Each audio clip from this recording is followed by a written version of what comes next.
The Pacific Ocean and all of its beauty. We're in San Diego, the Rockies in the midst of a 10-game road trip. It started beautifully with a 3-game sweep down in Phoenix of the Arizona Diamondbacks. Rockies lost yesterday 2-1 despite having 9 hits in the ball game. And tonight, round 2 against the Padres at Petco. They'll play tomorrow afternoon, and then it's off to San Francisco for a 4-game set. On the big screen behind you, you see Andrew Cashner getting loose, the 29-year-old veteran, and Charlie Blackmon's going to lead it off for the Rockies. Let's take a look at the Southwest batting order for Colorado tonight. Here's what Walt has diagrammed, very similar to last night with one exception. Trevor Story, Carlos Gonzalez, Nolan Arenado will be the first 4. Gerardo Parra after that. Mark Reynolds at first base for Ben Paulson tonight. Then Nick Hundley, DJ LeMahieu, and Eddie Butler. So the Rockies facing the hard-throwing Cashner.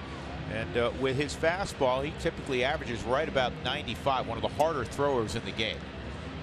And for Andrew, he looks to throw that fastball a lot. Coming off a loss in his last start against San Francisco, he only lasted 2 2/3 innings, one of his shorter outings since 2013 at Washington.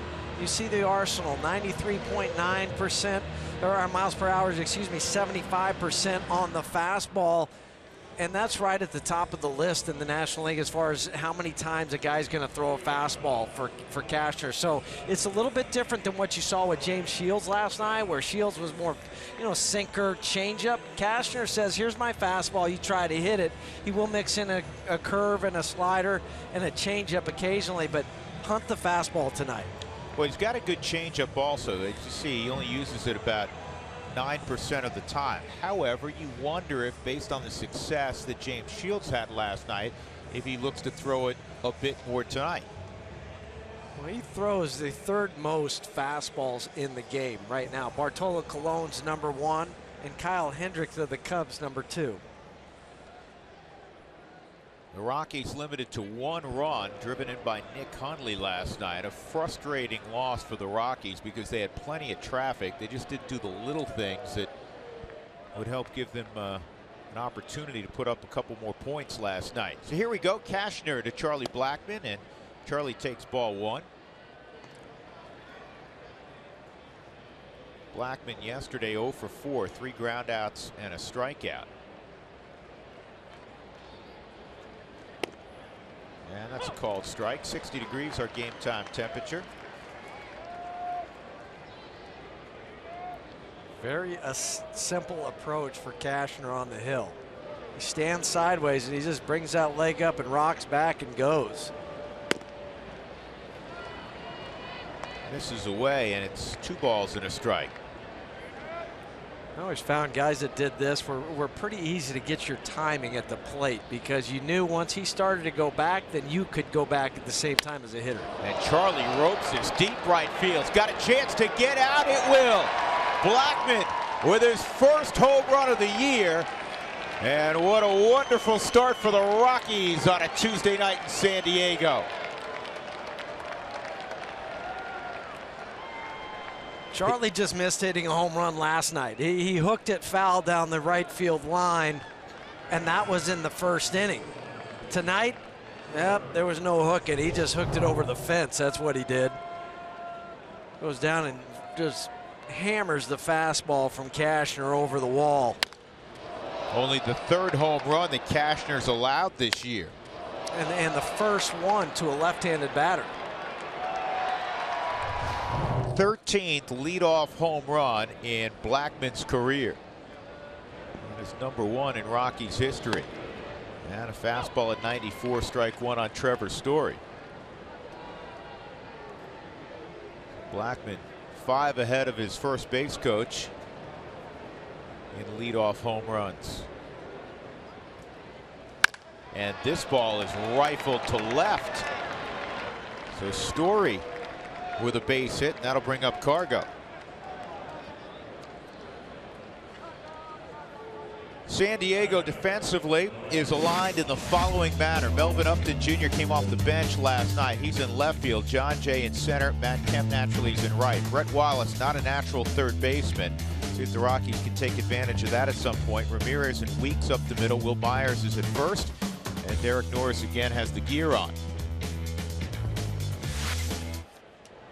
Brett Wallace, because of the shift, has gone over and he's playing the second base position.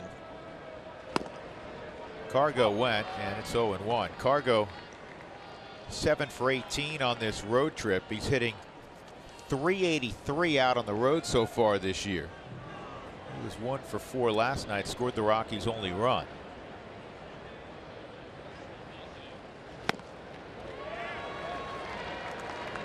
Two strikes. A check swing and a more tentative swing. You don't usually see that from Cargo. Oh, he stays aggressive no matter the count. Set up way off the plate.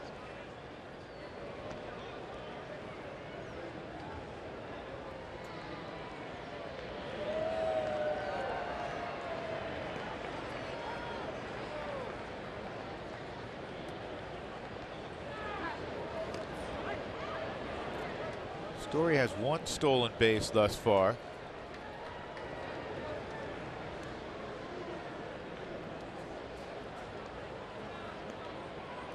Serious throwovers for an 0-2 count.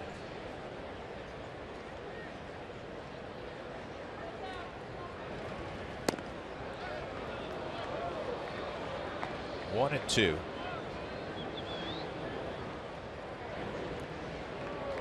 Rockies never made the adjustment last night with Shields throwing all those changeups. This fits their MO more. They're a really good fastball hitting club. That's Cashner. Runner going, and it's a ground ball to the left side. Story is going to go to third easily. The only guy there is Cashner. He was smart enough to run over there. So Cargo again utilizing the left side of the field. The majority of his hits this year have come to left field. 15 now to left field for Cargo, and this almost is like a hit and run because the ball's inside and he just pulls the hands in. He sees the shortstop Alexi Ramirez break to the bag. It's so nice you're hitting. You see all this movement. You know you have half the field over that way. What a great approach on that particular swing. It is, because you know why try to hit into something that is going to be the higher percentage of an out if you try to pull it. So he goes to the opposite field. He breaks the tie that he had with Dustin Pedroia for now 15 opposite field hits. There's two guys on that list you'd never expect to be on the list: Cargo and Brandon Belt. Not that Cargo can't hit the ball to left field. We've seen him do it plenty over the wall. That's way inside on Nolan. No, but leading the league, and Brandon Belt's another guy that, you know, he wants to get the barrel out. Well, and even for Dustin Pedroia with the short wall in left field with the Green Monster, yep. He would be more of a pull guy. Rockies a chance to do some significant early damage, and a 2-0 count to work with now for Arenado. Nolan last night 2 for 4, 2 singles. Hitting .346 with runners in scoring position. This guy just hunts RBIs. But that's the difference. You see that last pitch was 94 miles an hour. Last night on a 2-0 from Shields, it was 82. You're getting changeup. I don't think Cargo saw a fastball last night, do you? I don't remember him seeing a fastball against Shields. If he did, it was one that wasn't even close to the plate. Not anything that he could swing at. But besides that, no, maybe one. And Nolan swings through a 95-mile-an-hour fastball. Takes the helmet off, wipes the brow. 2-2. Nobody out. A home run by Blackman. Singles by Story and Cargo, first and third here in the first frame.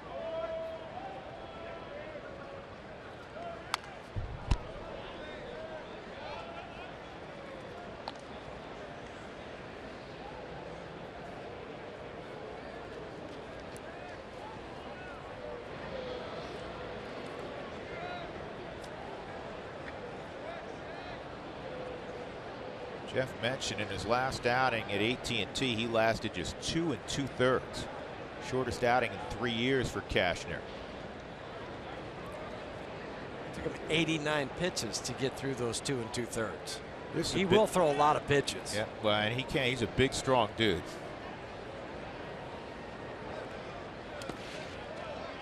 And he spikes that, and it's 3-2.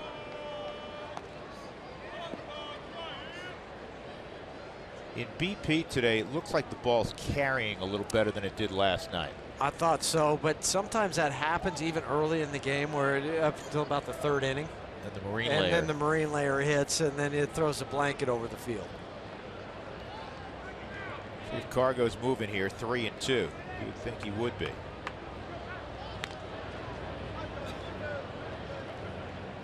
We're showing all those numbers about how Petco the last year plus has played differently. He's played like more of an offensive park, and it was the best pitcher's park in baseball for a number of years.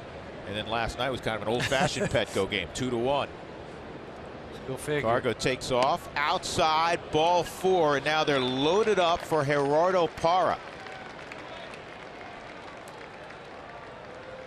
You may see Darren Balsley here in the first frame, the pitching coach for San Diego.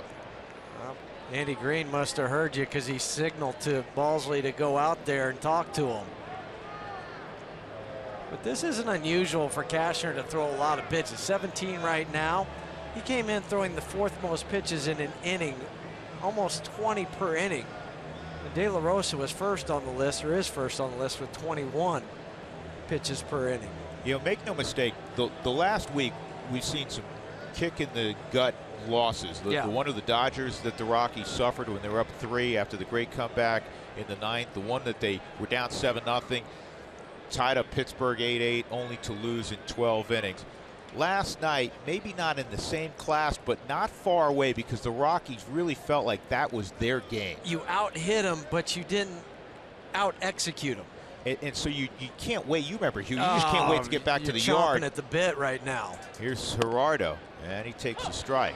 And so the Rockies have a chance to put up a crooked number in the first and start to exercise those demons from last night. Nobody out, bases full, and already a run in on the Blackman home run. And not just a couple runs. You want to put a 4, maybe a 5 spot up against them tonight. Looped foul out of play.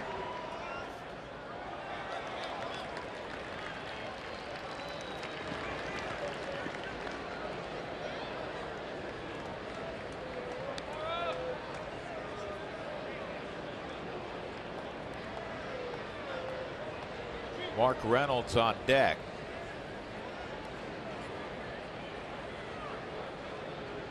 So big at bat. He's behind 0-2. Got to get it in play.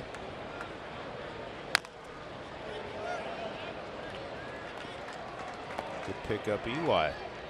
Still has the soft hands. Ely moving to his left. I'm just saying, out of the first 20 pitches, there's not been an off-speed pitch. Coming after you.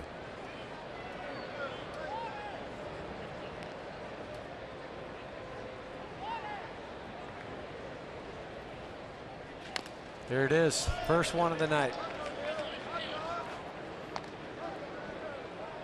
Gerardo's able to foul it off.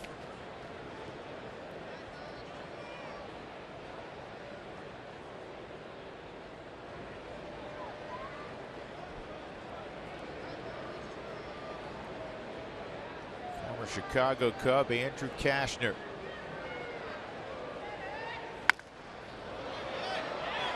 Cashner's a rarity in baseball. He was actually drafted 4 times.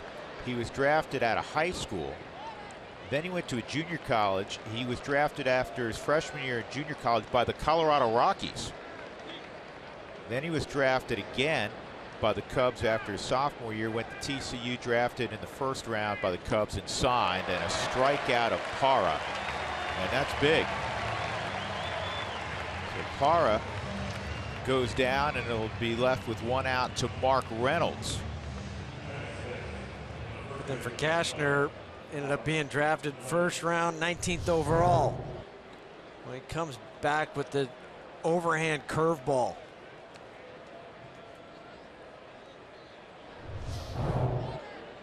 Mark is 1 for 6 lifetime against Cashner. hitting .375 over his last 10 ball games, including a couple of home runs. Derek Norris takes that on the mask.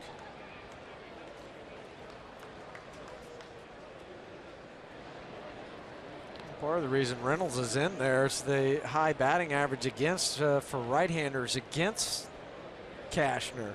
340 compared to lefties hitting 178. But Charlie changed that with his swing in the first.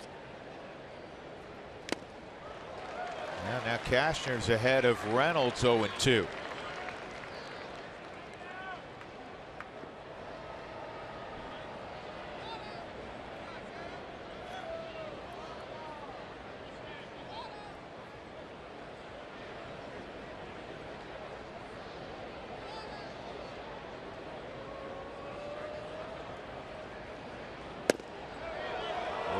Brought that back over the outside corner. 1-2. Very close on the Subaru strike zone. Tried to work it where it started off the plate and then catch the corner.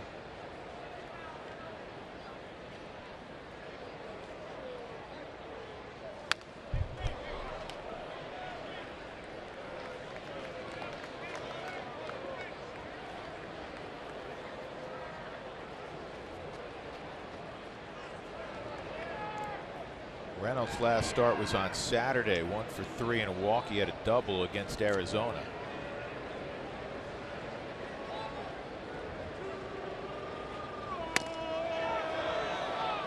Just inside, 2-2. Well, the third pitch, they tried to clip the outside corner.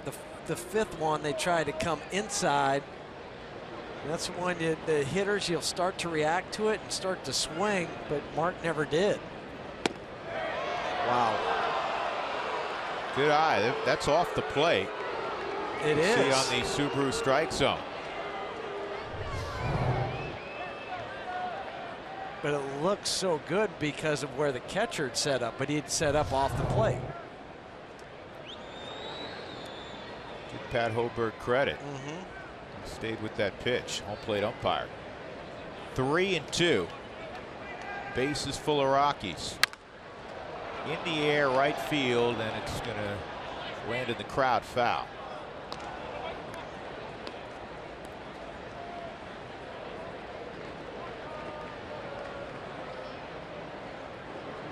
Well, right now it's advantage Mark Reynolds. Probably can eliminate the curveball. Yeah, you have to hunt the fastball. 8th pitch coming up in this at bat. Make it 9. You just got to make them pay for the traffic. You cannot exit this inning. You'd hate to exit this inning having just put up one marker. Nick Hundley's on deck.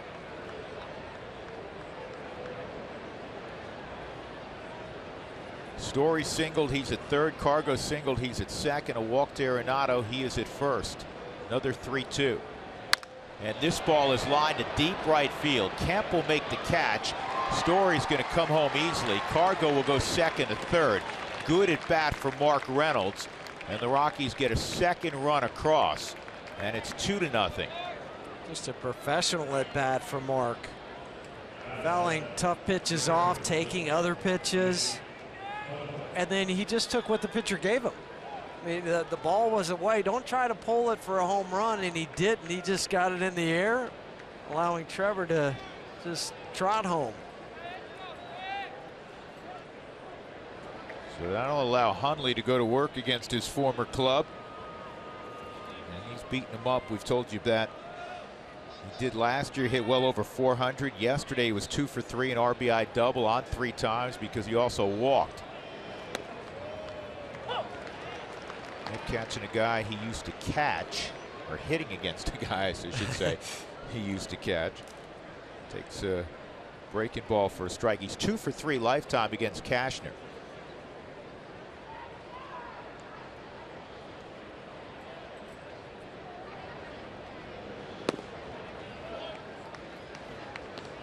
And this is going to be a 35 pitch plus inning for Andrew Cashner. In that start against the Giants in his last one, he threw 40 pitches in the first inning.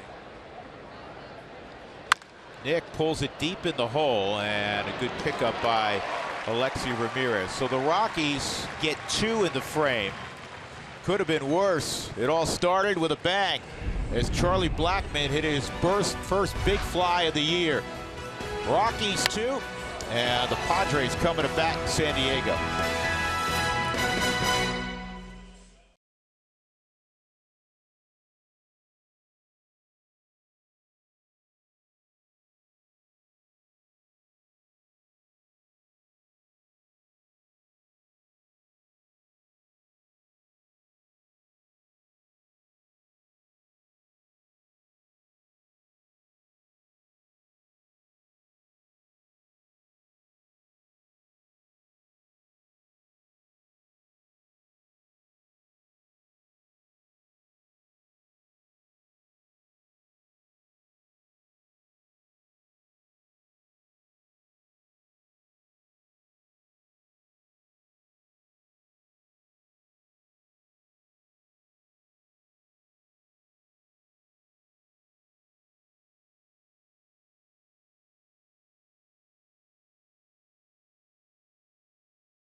.20 home runs he does on a yearly basis. He hit his first in the first frame. The Rockies off to a 2-0 start for Eddie Butler. John Jay's the leadoff man for the Padres as we take a look at Andy Green's lineup. It's presented by Southwest Airlines. Will Myers, he's swinging the bat well. He'll bat second for San Diego. Then Matt Kemp. Brett Wallace will bat cleanup despite a 154 average. Melvin Upton Jr. getting a start in left field. He'll bat fifth. Alexei Ramirez, Derek Norris, Jamal Weeks, and then Cashner. That'll be the first start for Eddie Butler. And if you're wondering, well, is he on a pitch count? No, because he was starting down in Albuquerque. His only appearance with the Rockies was out of the bullpen. He went 2 1/3, and he retired 7 in a row after giving up a couple of hits. So, you know, Eddie's plenty stretched out. Well, down in Albuquerque in 4 starts, he was 2-0 with a 4.09 ERA, 14 strikeouts, 6 walks. That's the first time he's ever relieved at the major league level. He'd done it 1 time down in the minor leagues and 75 starts down there in his career. Last time Eddie started was August 13, 2015 at the New York Mets. Jay swings through a slider, and it's 1-2. You got to remember, Eddie's still 25. Yeah, we've heard the name for a while. That's bounce foul.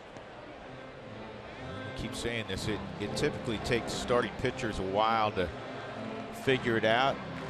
He's not the first guy, nor the last, to go up and down a couple, 3 times. You got to figure out what type of pitcher you are. Yeah. 2-2. I think for Eddie, the type of pitcher he is a 2-seam sinking fastball at 95. I think that's what he is, and then the slider to complement it. And what he has learned, and he's upfront about this, he said, I have to be far more aggressive. He got himself in too many upside down counts, too many hitters counts, and that is a dirty slider. That's an unhittable slider right there. Because to your point, where was it? He was ahead in the count. And he knows it. He's seen the numbers. He's talked about it. What the numbers are when he's ahead in the count or when he's behind. The advantage when he's ahead is you can throw these tight sliders. You can get these swings at 85 miles an hour. That's what you get. I'll bring up Will Myers. And that's a fastball that just misses inside. For Padre fans, it seems like it's Matt Kemp, Will Myers, and the rest of the guys, yeah. a cast of thousands. Yeah. There's a good slider. And the reason we make that point is between the two of them, they're putting up really nice numbers. 300 batting average, 12 home runs, 34 driven in. The rest of the Padres, 215. Just 7 home runs. Kemp is on deck. And they have had some injuries to some of their infielders, but it's not an offense that's built around a lot of power, though. I mean, after these two guys, it's more of a singles, doubles, hit and runs, try to steal a base here and there. Well, of course, they had Justin Upton in the middle of the lineup. That lengthened it out last year. Everybody knows the Padres won the Hot Stove League a year and a half ago, but they didn't do much winning during the regular season for all the moves that were made. Here's the 2-2. And I like how he changed the eye level there. That's a 94-mile-an-hour fastball with a lot of movement on it. When you don't have success and things aren't going your way, you have to do a little soul searching. You have to figure out things sometimes on your own. And I think that was what happened with Eddie last year. Not being recalled in September either is a jolt to the ego. Sure. 3-2 on Myers. But you just kind of see the confidence when he's standing on the mound now. And now he looks just, when he grabs a baseball, he's ready to go. And Huey, I know it was only 2 1/3, but he was dominant for 2 1/3, and that ought to give him some confidence. Ground ball right back at Butler, and he does a nice job of fielding his position. 2 outs. So Myers retired, just as you'd like to see Matt Kemp if you're going to have to face him, with 2 outs and nobody on. To say he's done some damage against the Rockies this year would be a profound understatement. 474, 3 home runs, 12 RBIs. And he drove in both runs last night with a first-inning double. Yeah, it's like the 1,000th slugging percentage. His whole career, he's just kind of done it there. 39 home runs. Good pitch. Just a smidgen outside. Ball 1.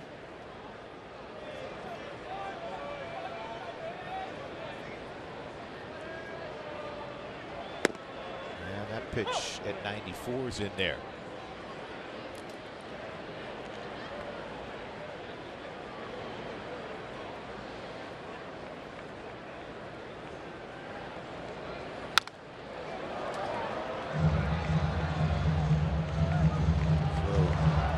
Nick Hundley calling the pitches. Eddie Butler being really aggressive with Kemp. 3 straight fastballs, and now he's got him in that slider count. You're doing some homework sitting in the on-deck circle. You did some video work earlier, and Kemp's probably going through his mind, is that going to show up right now? Nope, he goes fastball, and it's pulled foul. It was actually, that may have been the changeup. You know that? That was a changeup. And Eddie has the circle changeup. That's the way he grabs it and then just pronates the wrist and get the movement heading down out of the hand. Great look on the, when we freeze it there to show the grip. Right, good job. DJ was on the left side. He's got to hustle, and he'll get Kemp by a step. What a terrific start for Eddie Butler. And the Rockies take a 2-0 lead to inning number 2 at Petco Park.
Baseball on Root Sports is brought to you by your hometown Toyota stores, Toyota Let's Go Places, and by Southwest Airlines. Transparency, low fares, nothing to hide.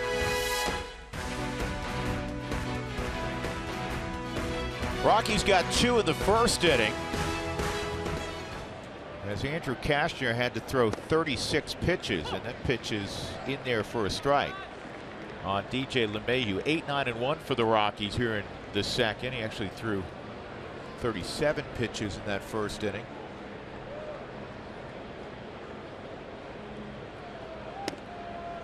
That was a 6, wasn't it? Let me correct it. He threw 35 pitches. And now 2 here in the second. So eventually he was going to hit the number I said. Yes, he was. I was just ahead of things. Forward thinking. Yes. Here's the 1-1 to DJ. And that fastball's too tall. LeMahieu last night 2 for 4. Had a stolen base. He said afterward too. He said he basically said my bad on the stolen base attempt with Cargo at the plate on a 2-0 pitch. And it was all on him. It wasn't a sign from Walt. He just thought he saw something, and he said it was not a smart play. Plain and simple. And Walt keeps everything inside the clubhouse, which as a player, Huey, you love to play for a guy like Walt, because he will never air any dirty laundry out. But he afterwards said we played a poor offensive game, and he was talking about, they had 9 hits, but he was talking about execution, not doing what the game called for. The first and second situation, Gerardo Parra with nobody out. Yeah, Brett Wallace is really not a third baseman back there. It probably called for a bunt, and Gerardo's really good at bunting. He could bunt for a hit. There's a good bunt by Eddie Butler. So Eddie does his job. Just the little things that would have created more opportunity and put more pressure on San Diego. Those things weren't done last night. And making the adjustment to what the pitcher was throwing in James Shields and the changeups, not making in-game adjustments as a hitter. You had that to add on to some of the other things, because that's a game you come walking out of there feeling like you should have won. The 2 runs, and then to see John Gray just deal. And that's what he did. 11 strikeouts in 6 innings, retired 16 straight at one point. Charlie takes outside. Blackman hit a home run his first time up. Over the wall and right. This ball was smothered. Didn't have to worry about any Marine layer there with that shot. And strike, 1 ball, 1 strike on Blackman.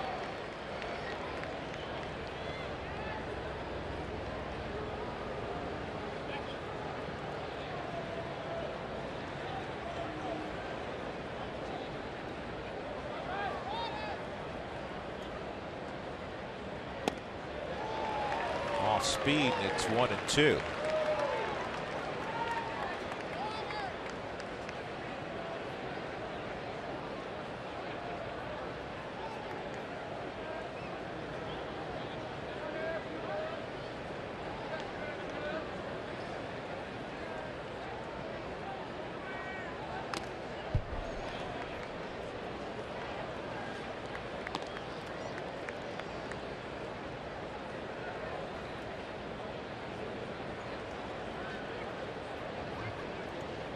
One out, DJ in scoring position. 2 walks allowed by Cashner, first time through the lineup.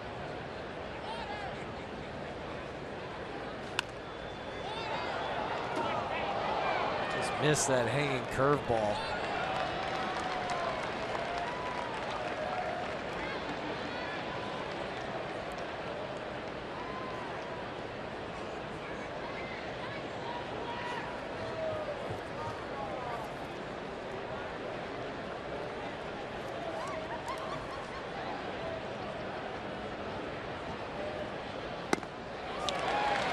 Cashner strikes out Blackman, 2 outs.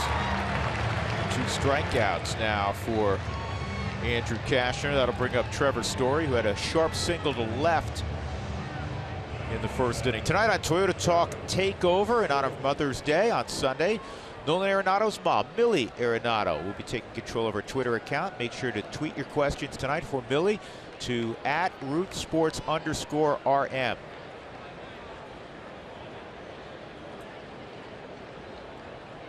Story would score on a sac fly off the bat of Mark Reynolds later in the first inning.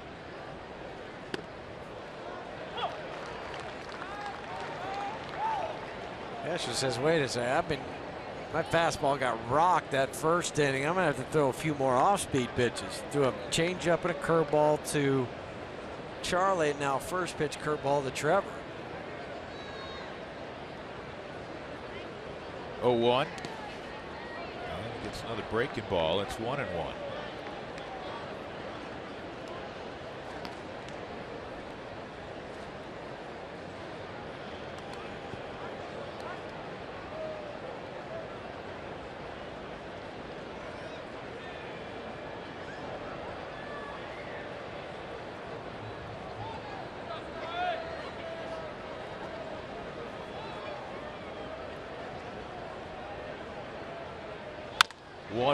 Line to center field. Will it get down? It does in front of John Jay, and that'll score another run.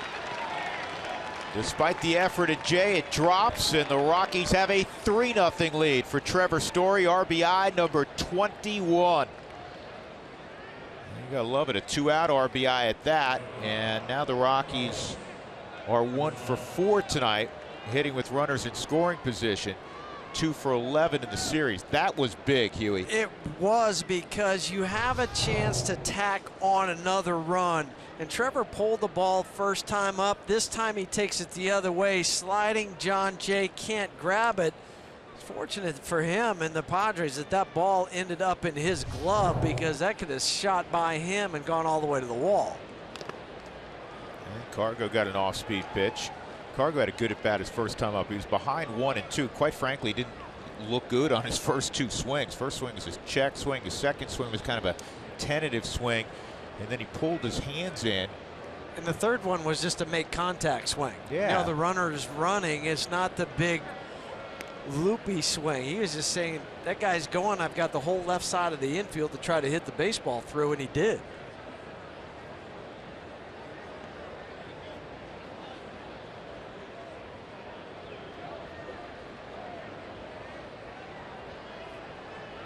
Story takes off. Cargo protects him, and it's a stolen base, his second.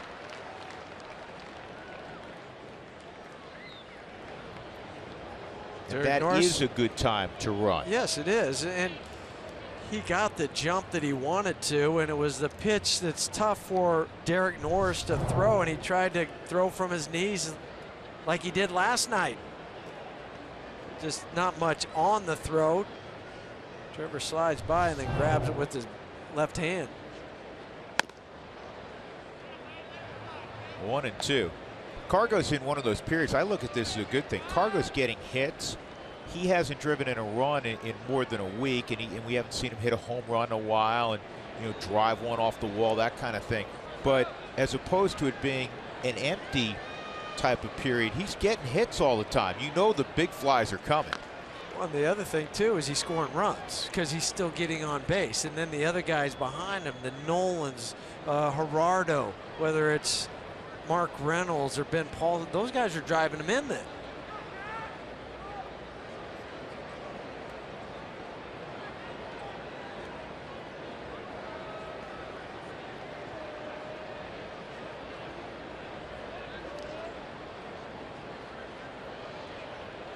Rockies up 3-0, 1-2 on Cargo.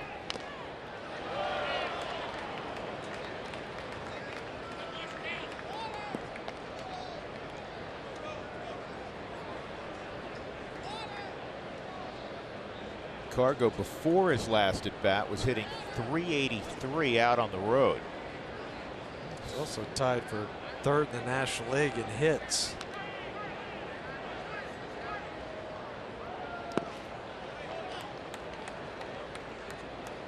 Early pitch recognition on that curveball. Yeah, he's spitting on pitches that That means you're the balanced. first couple of months last year gave him problems. Well, that's because you're balanced at the plate. Even with the leg kick, you're getting the foot down. Your head's not drifting too far. You're picking the spin up, right out of the hand. He held up, I think. Nope. Bill Miller says he went around. So Trevor Story knocks in a run, and the Rockies tack another onto the board. They're up 3-0. Middle of 2.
Nothing lead. He went 1-2-3 with the Padres in the first inning as we start the bottom of the second.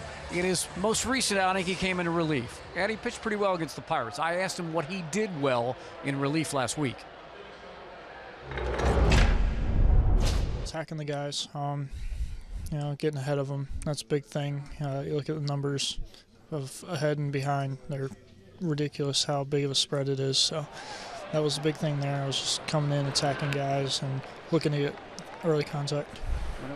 He just got that, a first pitch strike and an out. And I was talking today to Nick Hundley, Drew and Jeff, and I said 2 things that Eddie Butler has to do tonight. He said first pitch strike, and then the second thing was when he gets ahead, not to expand in the zone too much. Now that's the chess game, Jeff, between pitcher and hitter, and you might be able to describe that a little bit more when he's ahead. Well, and it makes a difference because as a hitter, you're going to expand more if the pitcher's ahead. If you're ahead, that window closes up. And sometimes pitchers will try to get too wild even outside of the zone. Hitters recognize pitches that are not going to be strikes out of the hand, and that's why you don't see those swings on those pitches. Butler's quickly ahead 0-2 on Upton. How did he not swing at that? But that's to Mark's point where it was just a perfect location because you're just taking it another 2 inches away from where the second strike was. And he strikes out Melvin Upton Jr. Second strikeout. He's retired the first 5 tonight, and that'll bring up Alexi Ramirez, the shortstop. Ramirez was riding a 7-game hitting streak coming into last night. Here's the Rockies defensively. Parra, Blackman, Cargo in the outfield. Nolan and Trevor Story on the left side. DJ LeMahieu with Mark Reynolds on the right side. DJ and Nolan still have played errorless baseball. Nick Hundley's behind the plate. And that fastball just inside, ball 1.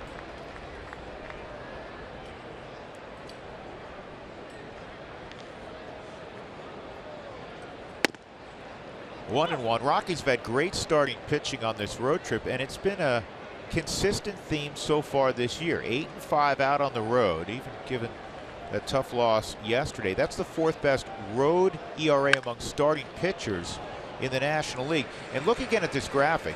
The teams in front of them. I think it's pretty safe to say that Washington will be in the postseason. The Mets look like a postseason team, and the Cubs, I mean, they've been ridiculous so far. Again, we understand it's early, but that's a good sign. It really is. And even on this 4-game road trip, you're talking about an ERA below 2. So, I mean, that's helped lower that number. And you just, when you go out there, you're looking and saying, got a chance tonight. Nolan on the backhand, long throw. Wow, he's pretty good over there. 6 up, 6 set down by Eddie Butler. A very nice start for Eddie. And on offense, the Rockies have already put 3 markers on the board against Andrew Cashner.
Then Gerardo Parra and Mark Reynolds in the top of the 3rd inning. All right. This is Nolan when he was little off the tee. And look, kept his hands inside, pretty good back speed. What do you think, Huey? Well, and I think he's going to put a hole in the wall. I think they're okay with that. Oh, that's cute. That's neat.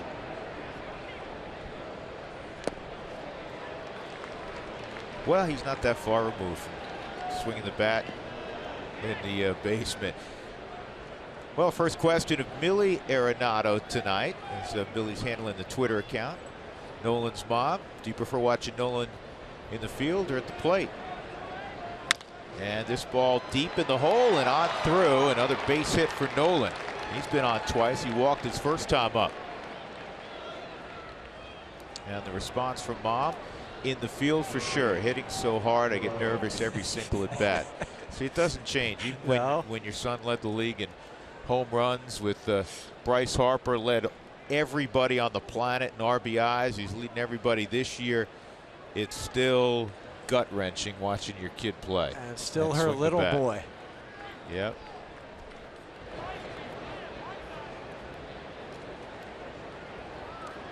See, this is another situation where if Parra lays bunt, not a sac bunt, bunt for a hit here. Oh, good call, because that's exactly what you're thinking. Is you've got a guy at 3rd base and Brett Wallace. No offense to him, but he's not a 3rd baseman. I mean, he's playing over there because Solarte is hurt. You know, in football, you always talk about matchups. You know what we like? We like our Z against this cornerback, right? Well, it's the same thing here. You got to take advantage of, if you can, of a weak link. It's pulled foul. It's 0-2. You're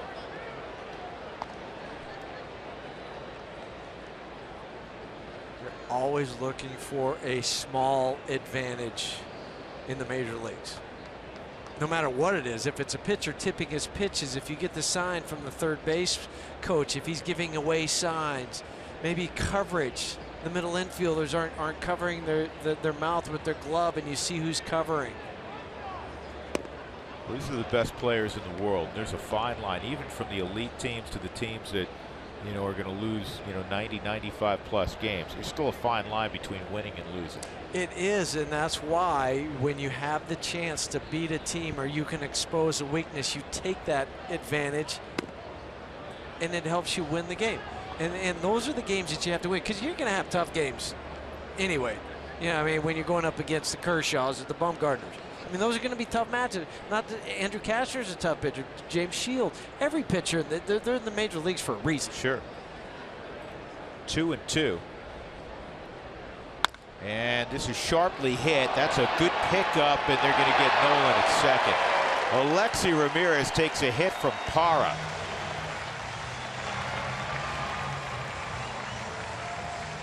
And we're going to shoot this replay from high home, and you'll see Alexi Ramirez just lean and maybe even take a half break towards second base. Just watch ever so slightly how he starts to lean going that way, and then he has to go back and backhand it and then throw it from his backside with a flip to the second baseman. You just that little lean caused him to get out of position, but he still recovered to get the lead runner, Nolan.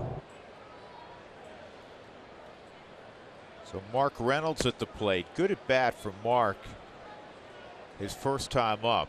Lengthy at bat. Was behind 0-2. Worked it to 3-2. Fouled off a couple and then hit a ball to fairly deep right field to drive in a run. If Parra looks to run here.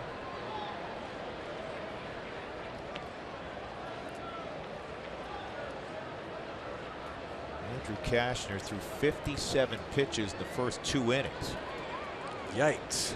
Yeah, that's what Andy Green and Darren Balsley were saying.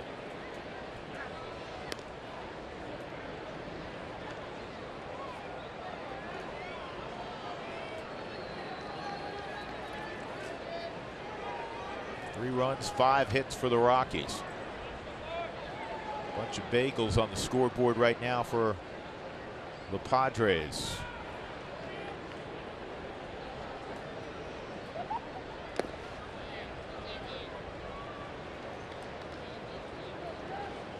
2-0 on Reynolds.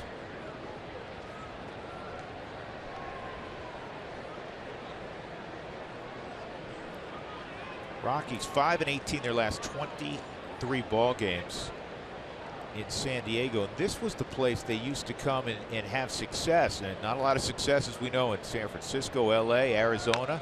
Runner going, it's fouled off. But this was the place where they seemed to be most comfortable, even with the pitching they've had here. But lately they're starting pitching at a low ERA, the relievers especially at a 1 ERA in those 23 games.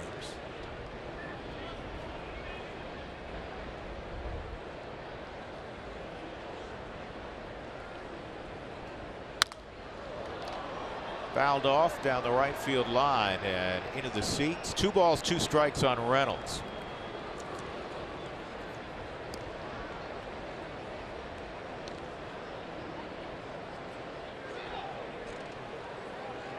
Nick Hundley waiting his turn.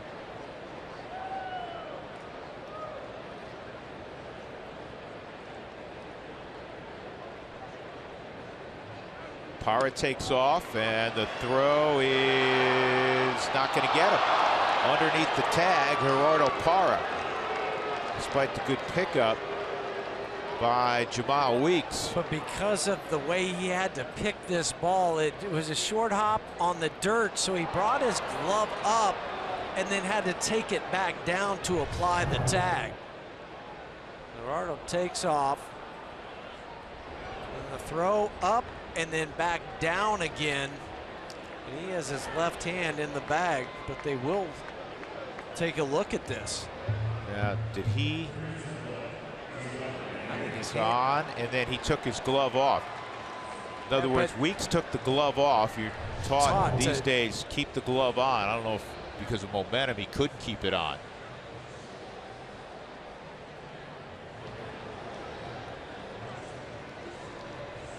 That's the first thing now with this new rule that every infielder's taught. Just keep that tag applied, but he brought it tagged and then brought the hand up. It was Todd Tishner who had the call at second.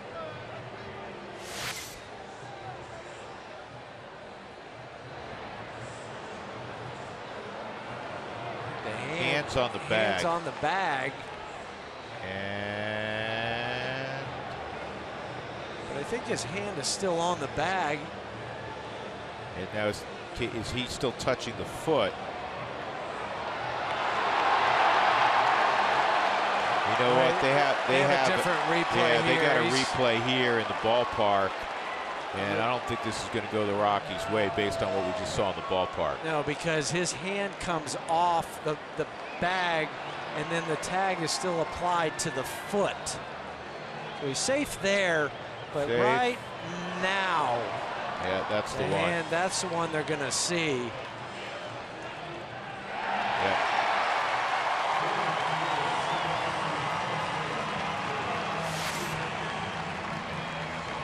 So it's a caught stealing 2-4. 2 outs. And it's 3-2 on Reynolds. 5 stolen bases. Parr has been caught 3 times now. You know, those are plays in the past before the replay where he'd already be another pitch or 2 into this at bat. Yeah.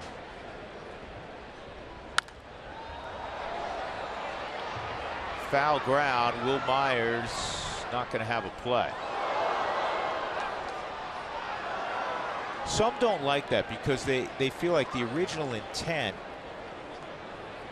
of the replay was to see safer out initially, not, well, did he, disengage for an instant? Right. Where do you stand on that? Well, I just think now it's the way it's evolved. Yeah, that's just kind of the way what it is. So Reynolds strikes out. 4 strikeouts for Cashner.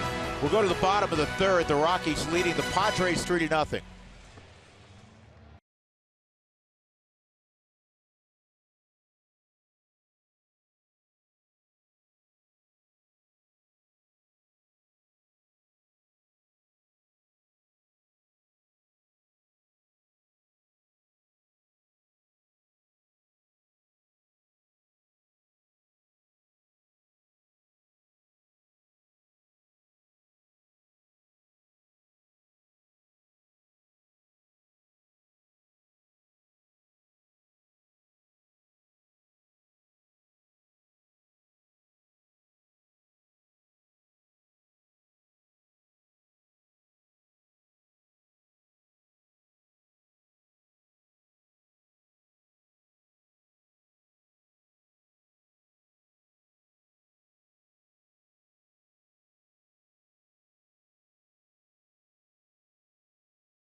Rockies baseball on Root Sports is brought to you by Subaru. Love, it's what makes a Subaru a Subaru.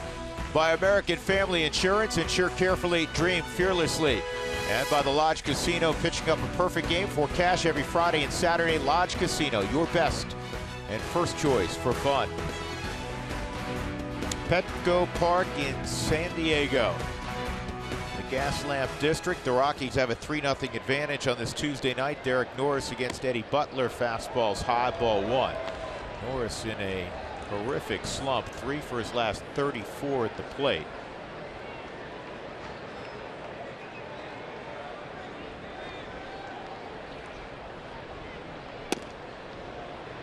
It's 2-0.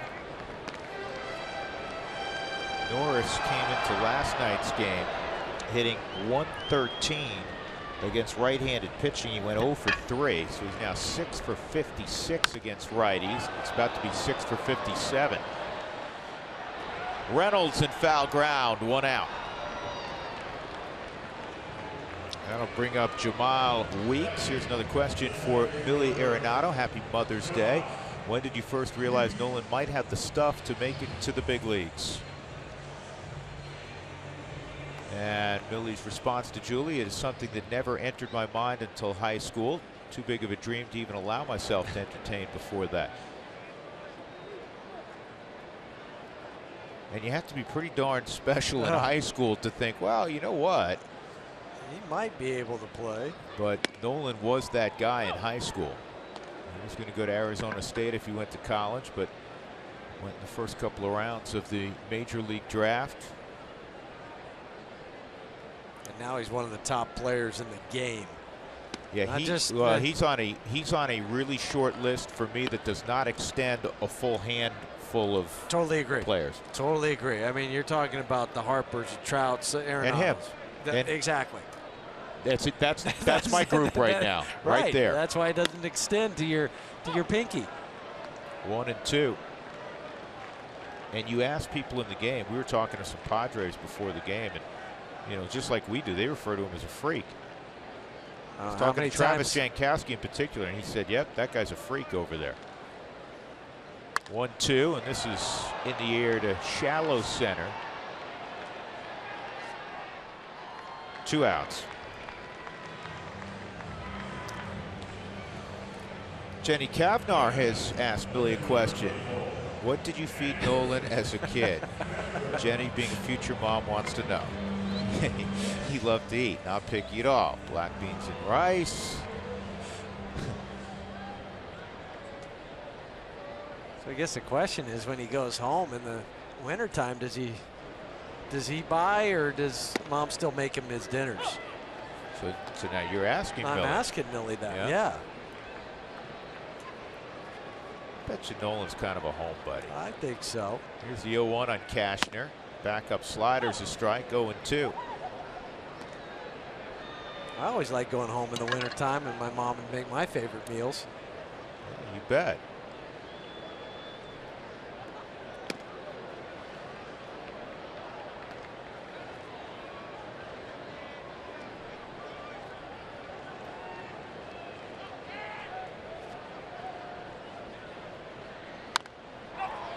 That didn't feel good. Reynolds grabs the baseball, and it's another quick and efficient 1-2-3 for Eddie Butler. You cannot be any better than Eddie Butler through 3 innings. 3-0 Colorado.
We've never seen anything like this before. Jake Arrieta, it's like when he comes up, you just tap out early. And this is a team, the Cubs, in the Pirates, that the Cubs are beating up the last couple of days.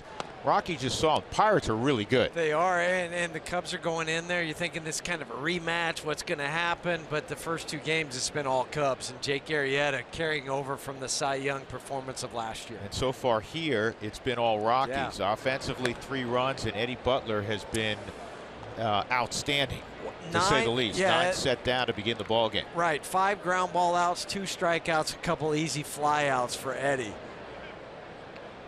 2-0 on Nick Hundley. 7-8-9 for the Rockies, and that's nowhere close. He bounced the fastball. It's 3-0. That's what got Cashner in trouble in his short outing in San Francisco a few days back. He walked 4 in 2 2/3.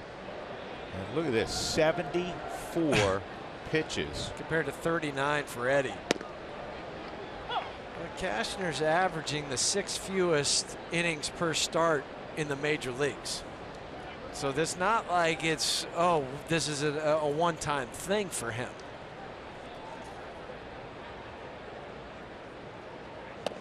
That's low and away, and that's the 3rd walk allowed by Cashner. That'll bring up LeMahieu.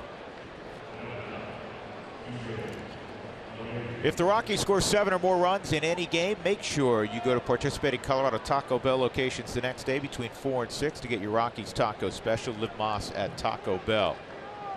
We've got to put our jackets on here as it's cooled off considerably, which is not unusual in San Diego in the evening.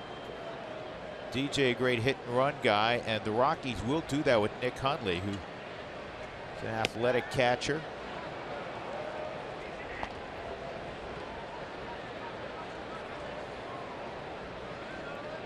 And the alignment defensively, because the runner at first really, I think, aids DJ here. You see the outfield swung around, but not the infield. The infield's playing straight up.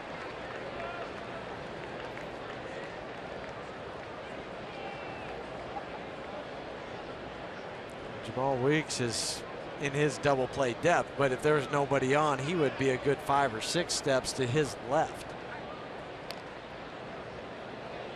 DJ's always swung it well against the Padres. Career .327 hitter, which is better than anybody among active players. Raised it up from last night. It was .324 and tied with Turner behind Pujols. But after last night, he jumped those 2 guys. And if you say, boy, you know what, that's a good average, but it seems, you know, somewhat low for a guy that's leading everybody. Keep in mind that half the time you're playing the Padres, it's here at Petco, which, you know, until last year has been a house of horrors for your offensive statistics.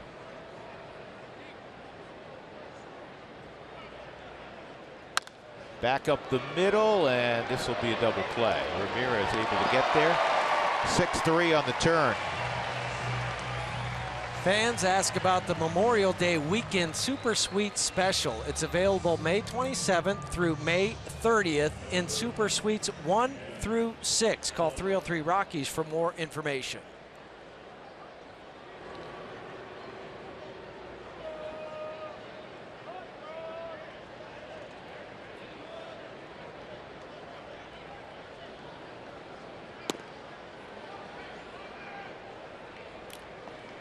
Just missed ball 1 on Butler. Butler got a bunt down his first time up. Second sacrifice of the year for Eddie. He takes over the team lead among pitchers for sack bunts.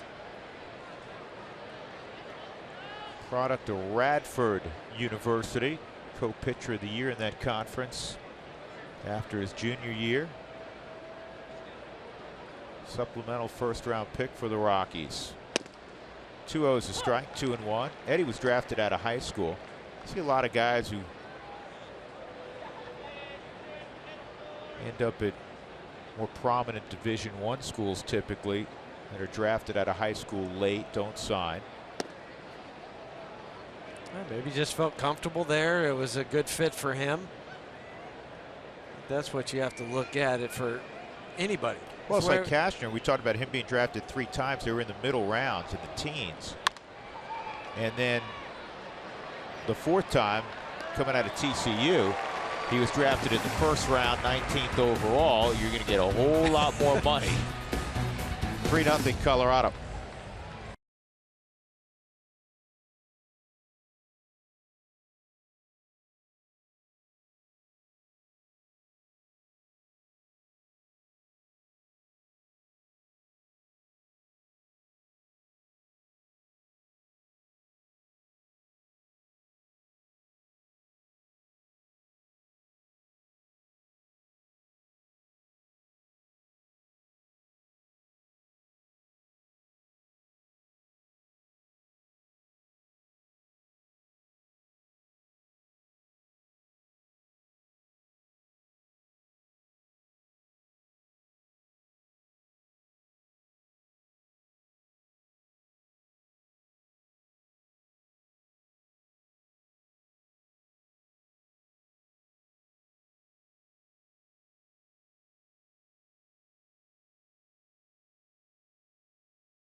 Hey, we'd like to welcome all of our TDS viewers from St. George, Utah. Thanks for watching the Rockies on Root Sports. Be sure to tell us where you're watching from on Twitter at @RootSports_RM. Drew Goodman, Jeff Hewson, Mark Stout from Petco Park. We go to the bottom of the 4th inning. It's all Rockies tonight. Rockies trying to bounce back from a 2-1 loss to San Diego yesterday evening. And Eddie Butler has been perfect so far as John Jay comes up in the 4th inning. He struck out Jay his first time. Nolan's been on base a couple times. Huey asked Nolan's mom a question about cooking for Nolan in the offseason, and Millie says, I try to. Now he's picky, only healthy things. Well, Mom, he is a professional athlete. That's right. But she still tries.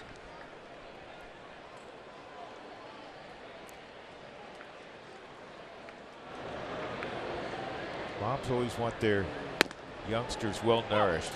I can't tell you how many little spats I've gotten into with my wife over feeding the boys between games of a doubleheader.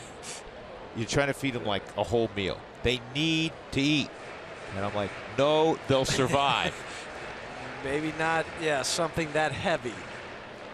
So one time, I'll tell you a quick story. 0-1 on Jay. Ooh, this was one of the other moms. Gave our center fielder he ate like 2 huge tacos in between games. Bottom of the 1st inning. All of a sudden, he's running in from the outfield with 1 out. So, Mikey, where are you going? Don't feel well. Turned to Mom and said, see? Yeah, but she was just trying to do the right thing. This is hard on the ground at Nolan. And he'll throw out Jay. 10 in a row set down to begin the ball game by Eddie Butler. That's a good question for Millie. Did Nolan excel at other sports in high school? Well, I know the answer. We'll let Millie say he only played baseball in high school. He steered him away from football. He played club soccer up until high school. And Millie, as I understand it, Nolan was really good growing up in soccer. You can tell by his footwork. Yeah. Slider, that's a good pitch. But Myers stayed off it. It's called a ball, 1-0. Myers hit a hard comebacker his first time up. Pretty much fastball slider from Eddie, and that's a strike up in the zone. 1 ball, 1 strike. 45 pitches, 30 of them have been in the strike zone. And think back to the other times we've seen Eddie. What a contrast. It's never been that kind of split. Well, in the relief appearance, he threw 41 pitches, 29 for strikes that time out. Well, starting to figure it out.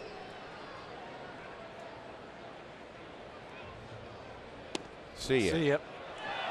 Boy, Will Myers, an aggressive hitter. You pointed this out last night. I mean, he's a guy that swings a lot of times at the first offering.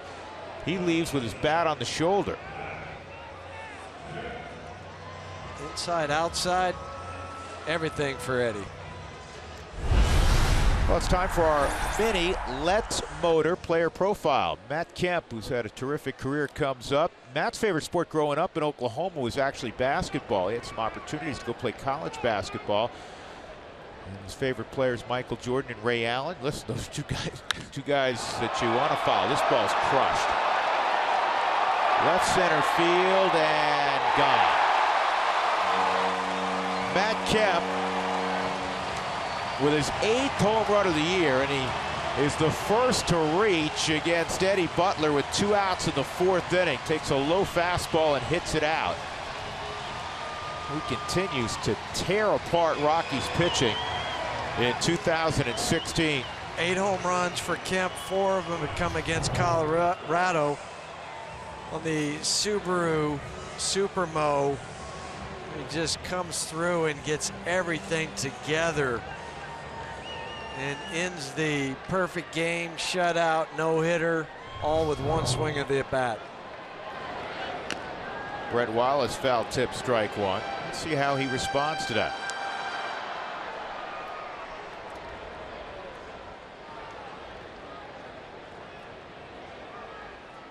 So Eddie retired the first 11, and then Kemp gets him.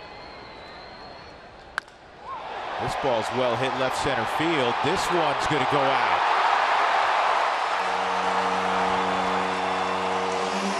Three to 2.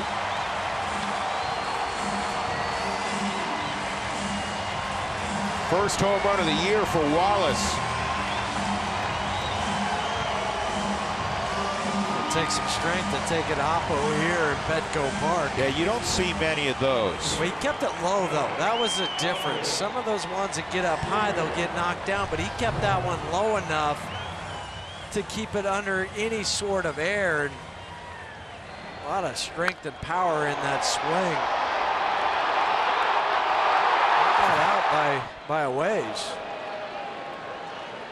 Upton swings and misses. He struck out his first time up on a slider. It's 0-1. Now a 1-run game, 3-2.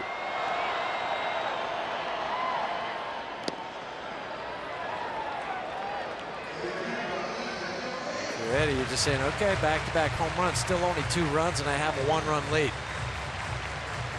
With 2 outs, we'll put this hitter down and go back to swinging the bats.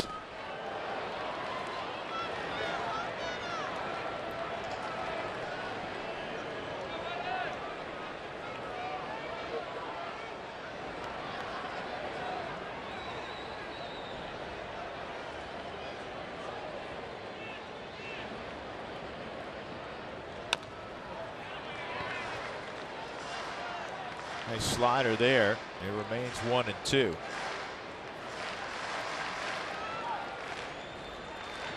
Kemp has now hit 40 home runs against the Rockies in his career. And 136 RBIs. Center field, playable. Crowd got excited. They thought they were going to see back-to-back-to-back home runs. In the inning, Kemp and Wallace do go back-to-back. 3-2 Colorado. Blackman will lead it off.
Rockies up 3-2 as we go to the fifth. Nolan Arenado is due up fourth in this inning. Let's hope he gets up. I want to show you an interesting graphic on his ABs. When he's ahead in the count, he's not as good a hitter as when he's behind or even. This is interesting. And I asked Blake Doyle, the hitting instructor, about it. He goes, you know what? Here's the deal. I don't like saying that you shorten your swing when you get behind in the count, but what these guys do, and he pointed to Nolan, he says it's less effort. Less effort. So far in this game, he's got a walk, and on an 0-1 pitch, you got a single. Think about that. Yeah, now, listen, they won't stay that way. It's the game, we know this, favors hitters when they're 2-0, 2-1, 3-1. But that speaks volumes as to how good a hitter he is becoming. And that's why he has only 10 strikeouts. And that's part of the reason. This ball's lifted to center field. Jay makes the catch. Blackman retired. Important frame here. You have the top of the order. San Diego is being stymied by Butler. Now they've made it a one-run game with the home runs by Kemp and Wallace. See how the Rockies respond. They scored 3 in the first 2 innings. Nothing since. Trevor Story, 2 singles. He had an RBI base hit in the second. At the least, let Eddie catch his breath in the dugout. Catch a sip of water. 5 or 6, 7 minutes just to relax before he would have to go back out there. Story takes a strike. Backup slider in the Subaru strike zone.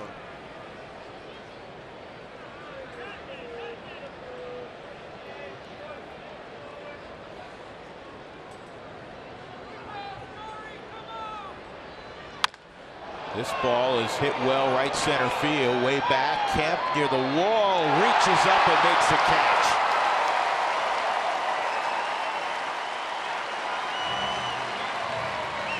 Even with them bringing the wall in right field, that still was a ways from going out. This tells you how hard it is to hit one opposite field here in San Diego. And I thought Trevor hit this ball extremely well. I mean, Matt Kemp has to go back and track it all the way on the warning track, 1 step, 2 steps before the wall.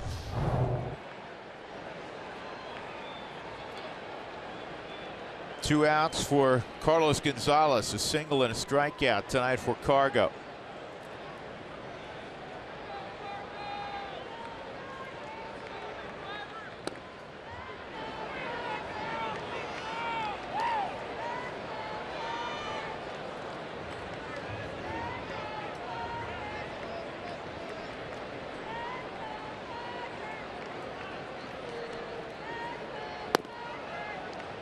Two and 0.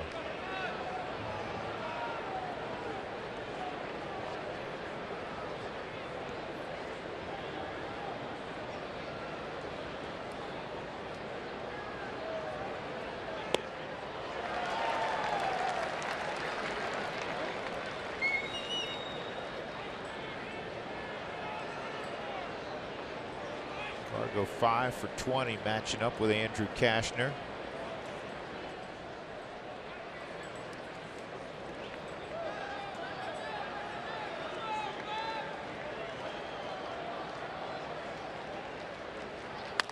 And this ball's hit hard, but it's at Jamal Weeks playing short right field. 1-2-3 inning for Kashner.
I'd rather play golf than jump on a glider at Torrey Pines. What do you think?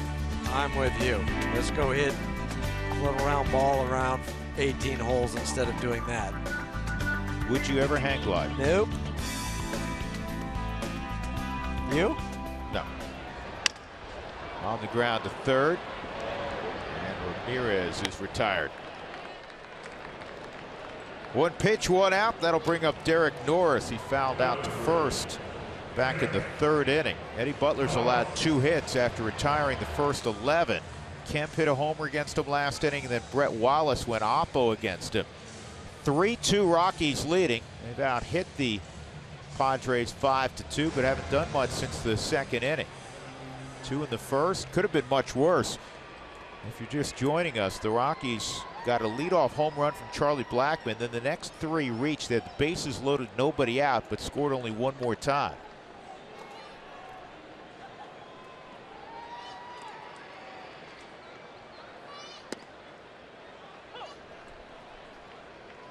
Norris takes strike 1.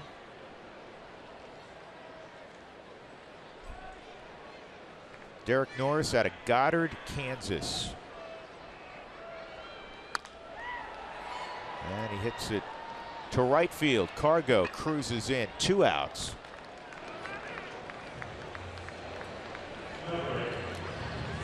That'll bring up Jamal Weeks. Takes us to another question. Teresa asks Mrs. Arenado. My 11-year-old son asks, when did you know Nolan had baseball talent and if he practiced a lot as a kid? And Millie's response, 6-year-old little leaguer. He loved playing, never wanted to leave the ballpark, always practicing. He's the same way today. And this is a fly ball to left. Eduardo Parra's got it. That's a 5-pitch inning. Eddie threw more pitches warming up for the inning than he did in the inning. 3-2 Rockies. Nolan coming up.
Is brought to you by Southwest Airlines. Transparency, low fares, nothing to hide.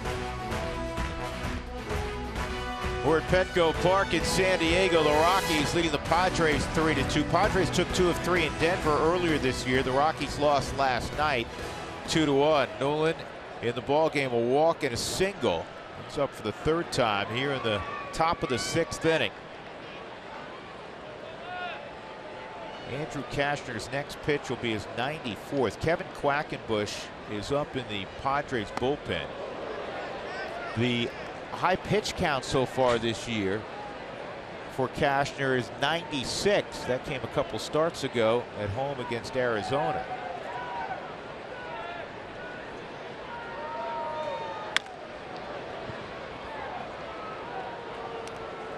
The 1-0 changeups fouled off, 1-1.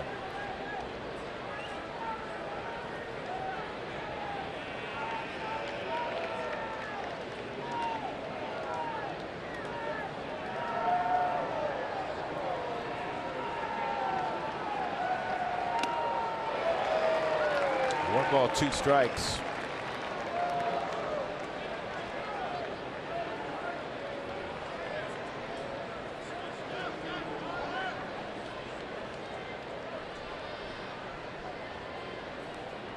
A little different tonight for the Padres. They're not shifting the second baseman on the other side of the bag for Nolan. And the slider's in the air to center field. Easy play for John Jay. Fans, UC Health is tracking the number of walks and the distance the Rockies earn throughout the season, so start tracking your own steps today to get fit. So far this year, the Rockies have walked 87 times for a grand total of 7,830 feet. It's brought to you by our friends at UC Health. Great message. Gerardo Parra is 0 for 2. Imagine Cashner going beyond this 6th inning with the pitch count. Well, and he's also due up first, the bottom half of this inning. Yep.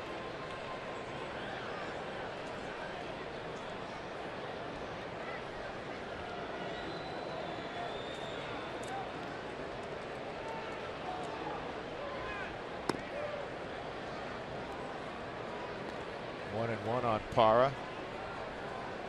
Parra's hitting 8 consecutive games, .359 average, couple home runs, driven in 10 during the hitting streak. A lot of doubles too.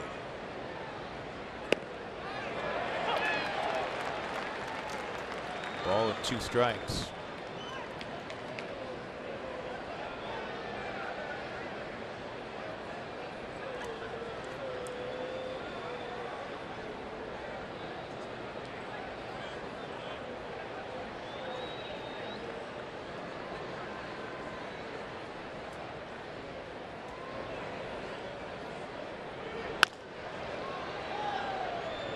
Good job protecting the outside corner. So it stays 1 and 2 on Gerardo. Just checking the bat a moment ago. Thought he might have put a crack in it. Says, no, it's okay.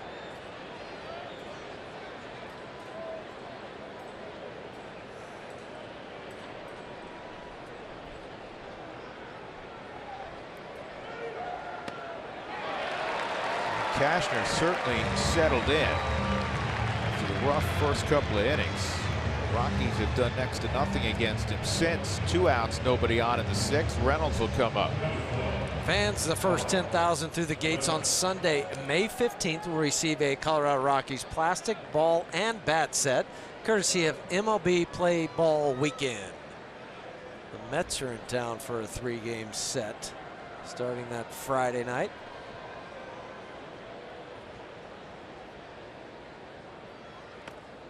And Reynolds out front. Sac fly in the first and a strikeout swinging for Mark Reynolds tonight.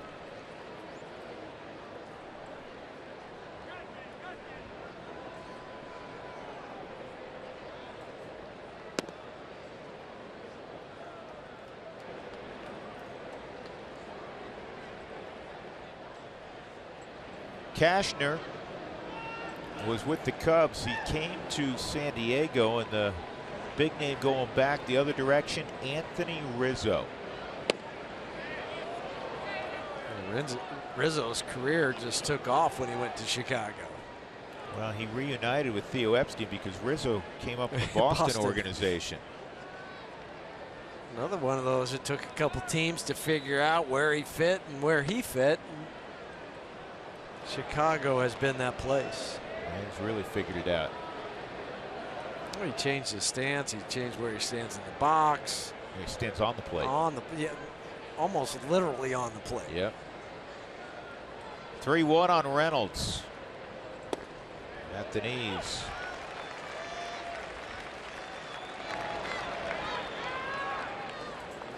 .107 pitches tonight.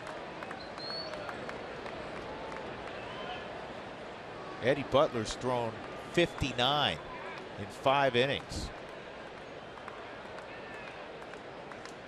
And Reynolds strikes out. A 1-2-3 inning again. That is 8 in a row.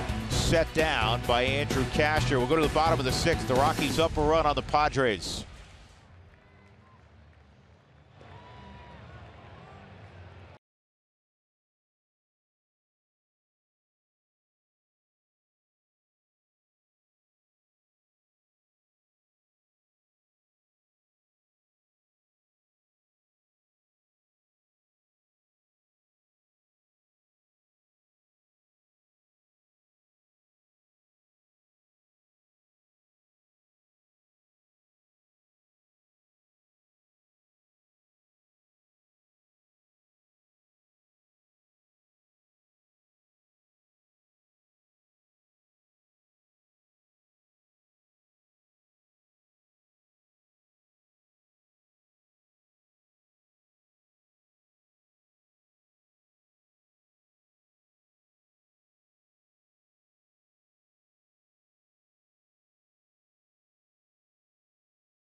Pitching performance of the night.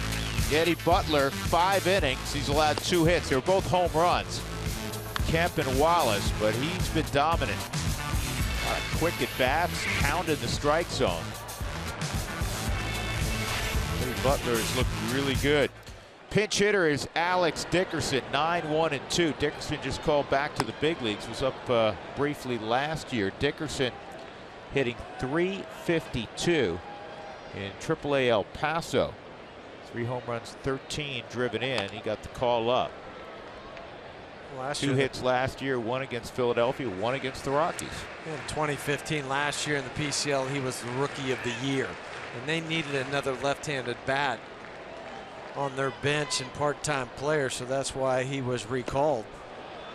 Chases a slider down and in. It's 1-2.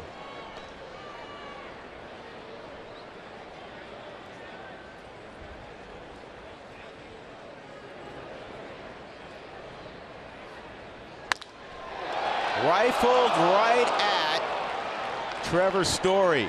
Couldn't have been positioned any more perfectly.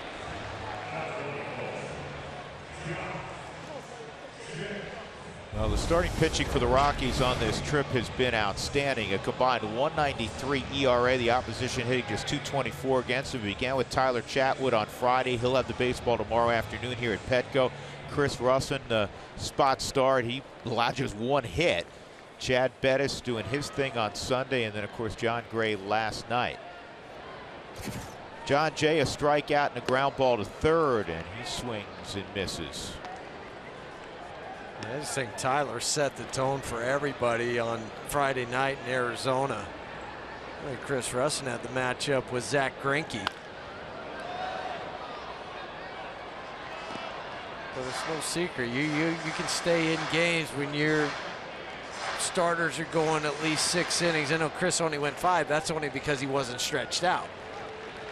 I mean, he had the stuff to go into the 6th, 7th, 8th inning that night. That hit his foot. So a hit batter, 1 out, and the tying run at first in John Jay with Will Myers coming up. Well, that's unfortunate. You were ahead in the count. Trying to see, did they get his back foot?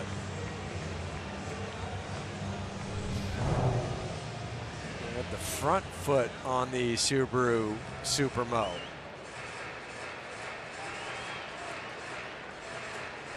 Foot down. That is unfortunate. Those guys try to get their feet out of the way. He didn't move. Former American League Rookie of the Year Will Myers at the plate. Rookie of the Year in 2013. And that's down the left field line. That's a fair ball.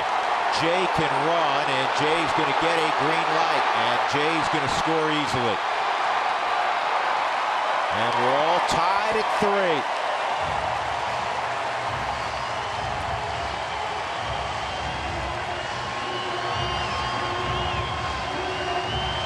Kind of unfair the way Eddie's been pitching tonight. Starting to feel like last night. Right. Gray threw the ball beautifully. And then Will takes a sinking fastball, opens the hips up, and then you're hoping you catch a break down the line. You hope that it hits this outer portion of the wall and then kicks back towards the infield. It didn't. It just hugged the wall and went down into the corner. It took Gerardo a while to go over there and retrieve it.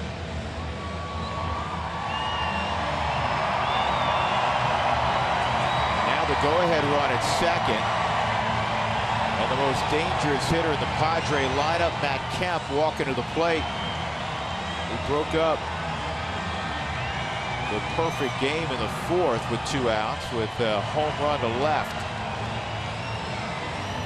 Half his home runs this year have come against the Rockies. 13 out of his 22 RBIs have come against the Rockies.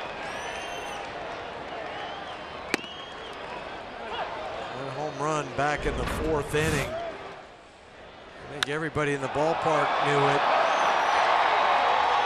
I thought he had one last night late in the game, and it was held up. Not that one.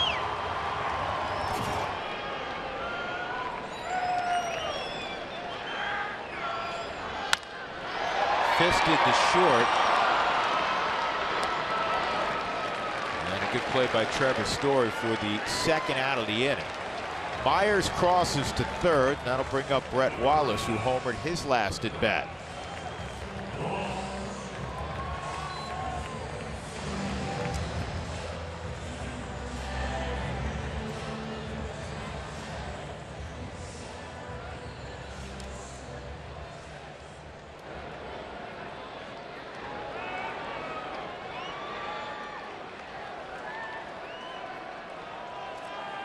Wallace grounded to 2nd and then lined the ball over the wall in left center field.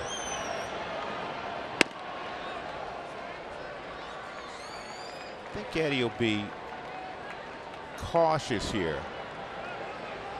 You have Upton on deck, right on right. Overmatched Upton twice. Slider for a strike. I think the slider is a better pitch to Upton than it would be to Wallace. Those are the pitches that are giving Melvin fits.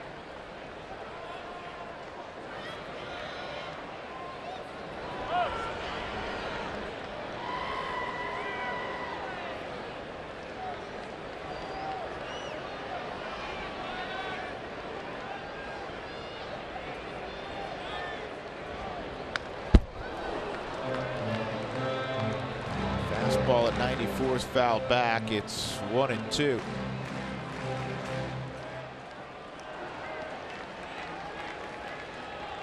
Where Eddie in the past sometimes threw the ball through his sink. You want to make sure he, want to make sure he gets that good movement here if he goes fastball. Yeah, and when you do that, the ball stays flat and true. Go ahead run at 3rd. 1-2 with 2 outs.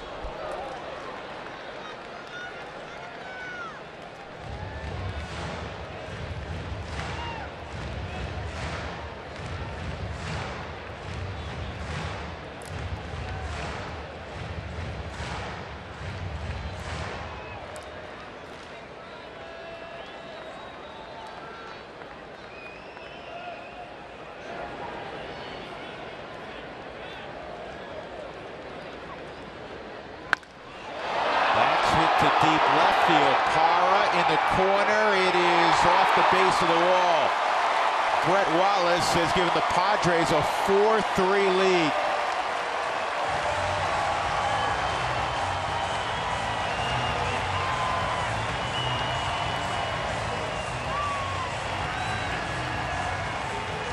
It was the slider.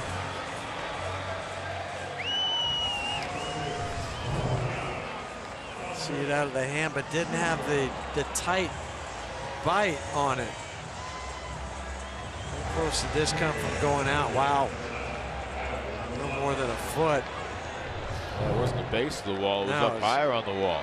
Adam Rosales will pinch run and then come in for defense for Brett Wallace. What a turn of events the last 2 innings. Upton takes high.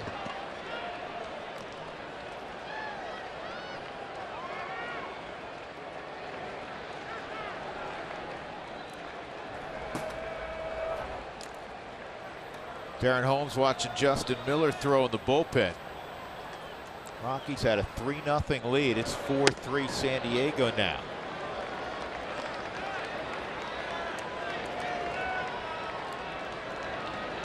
Bottom third of the order for the Rockies coming up. They're going to face Kevin Quackenbush in the 7th. 2-1.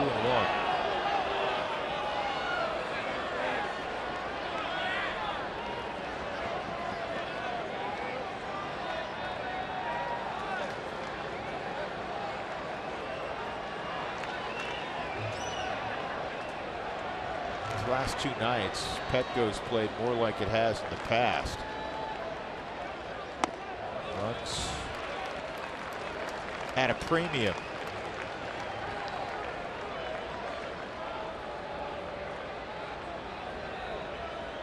Give credit to Castner. He was on the ropes the first couple innings. He thought it was going to be a quick exit, and he settled in. It goes back to having the bases loaded, nobody out, and you only score 1 run.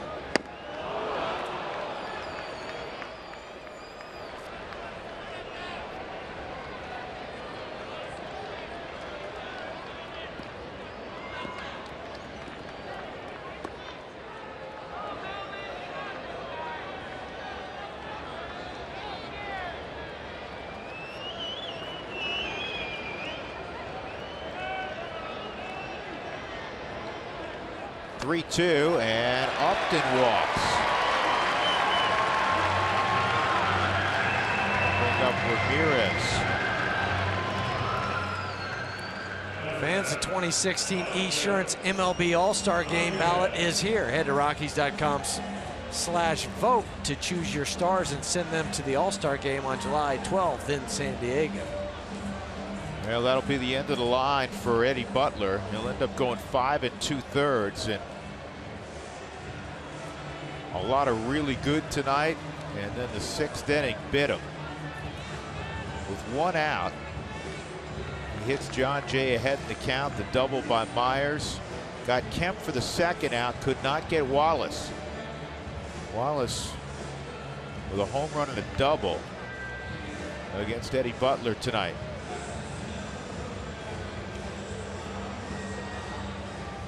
4-3 San Diego.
Diego 4 and the Rockies 3. The Rockies had a 3-0 lead. Now they're behind.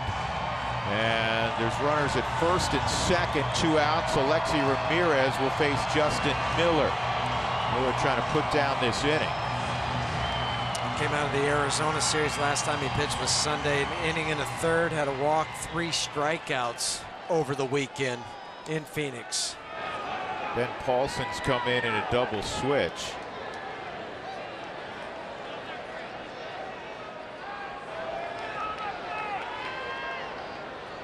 Fastball just inside. There's Paulson at first.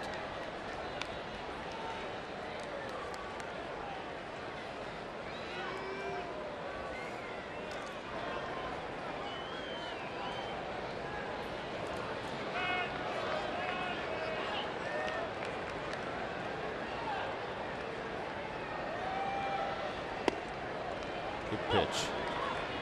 1-1.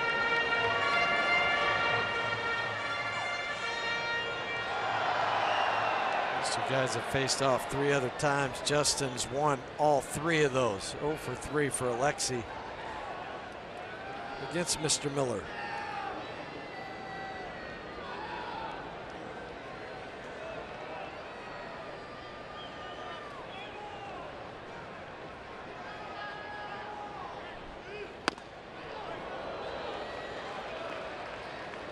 Two and 1.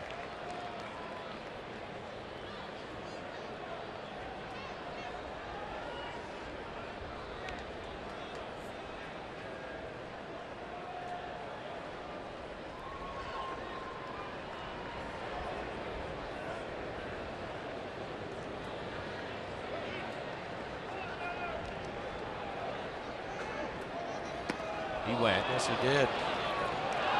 2 and 2.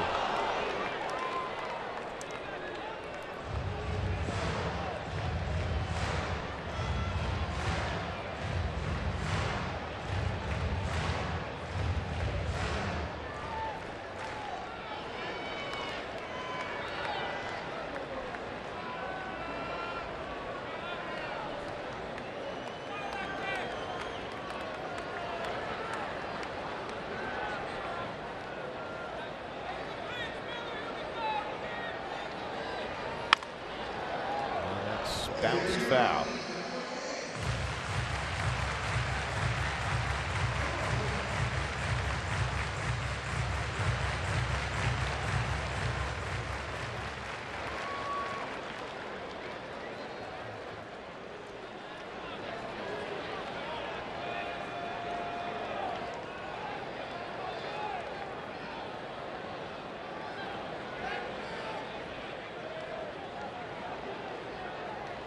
Two runs in the inning. Rosales running for Wallace at second. Upton's at first.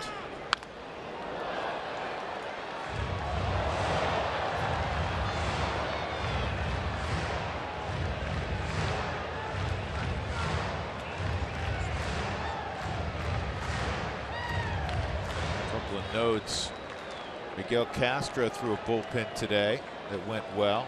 Rockies will take it very slowly with their young right-handed reliever. As well they should.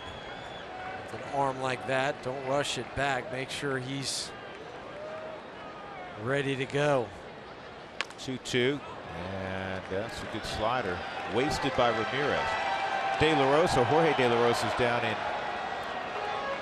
Scottsdale at the Rockies spring training facility. He threw a bullpen today. He's going to have to go out at some point, make a start or two. Rehab start or two. That's also where Castro is right now, down in Arizona.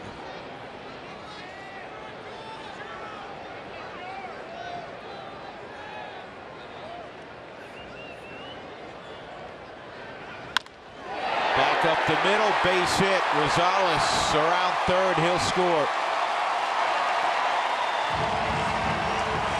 5-3 San Diego. Ramirez, Huey kept wasting the good pitches, the pitcher's pitches, and then he got one up he could handle. It was sliders he was wasting, and then an inside fastball on the Subaru strike zone. Just used the hands. Wasn't hit particularly hard, but it was left up. Those are the easier ones for a hitter to get to.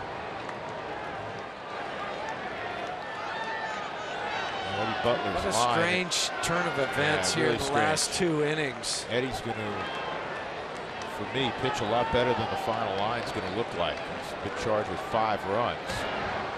And he's responsible for Upton at third. This whole thing after that line out by Dickerson all started with the hit by pitch onto the foot of John Jay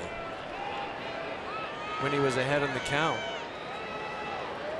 Padres have only 5 hits. The Rockies have 5 hits. Problem is the Rockies haven't done anything since the 2nd inning. And they're just 1 for 5 with runners in scoring position. San Diego's 2 for 3.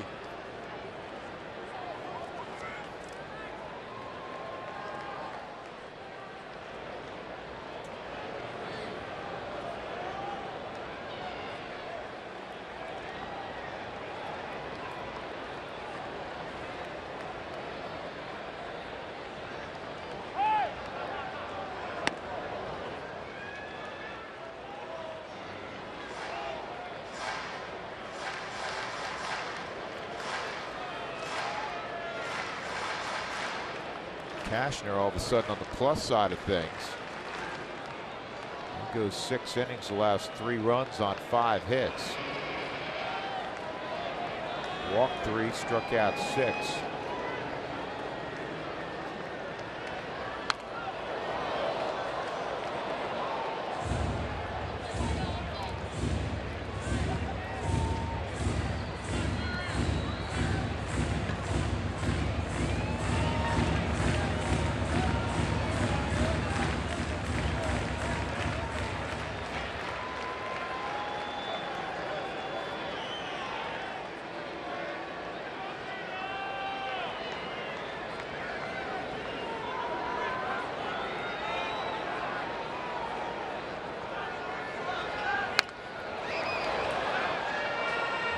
Fouls that off. 2 strikes on Norris.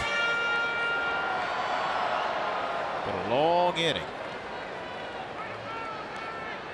Yes, it has. Going on 17, 18 minutes just this half inning. Maybe 21 minutes to be exact.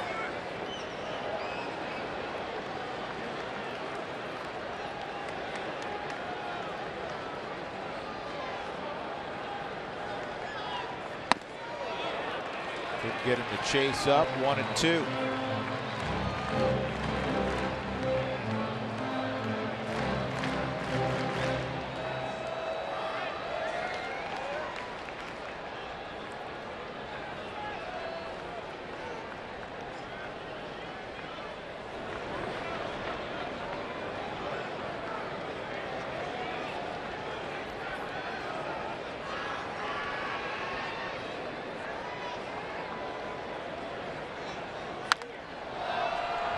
Two is fouled off.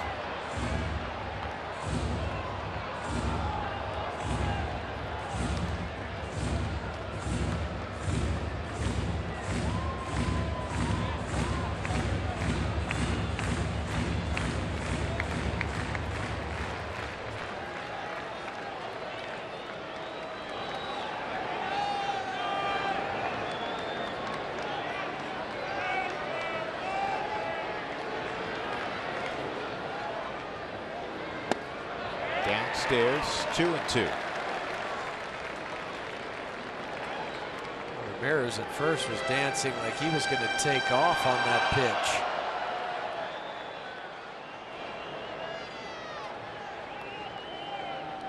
Forget about him.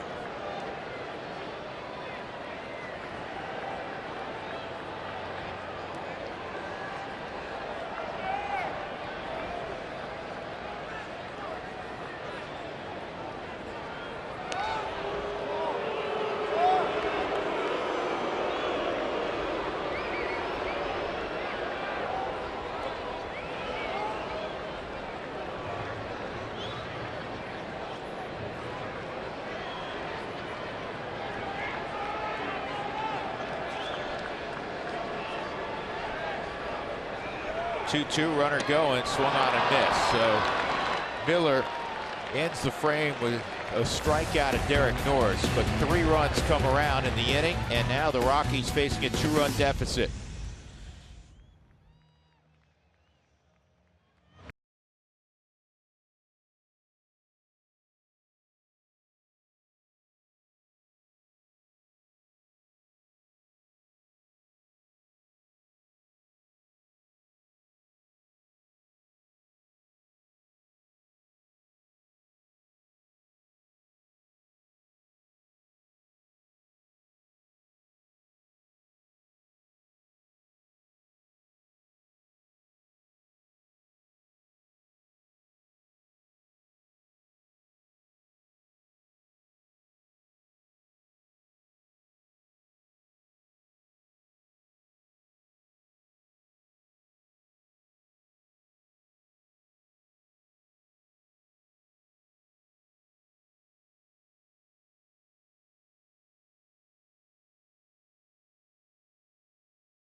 Alexis look back, started well for the Rockies. First hitter of the game, Charlie Blackmon, first home run of the year for Charlie.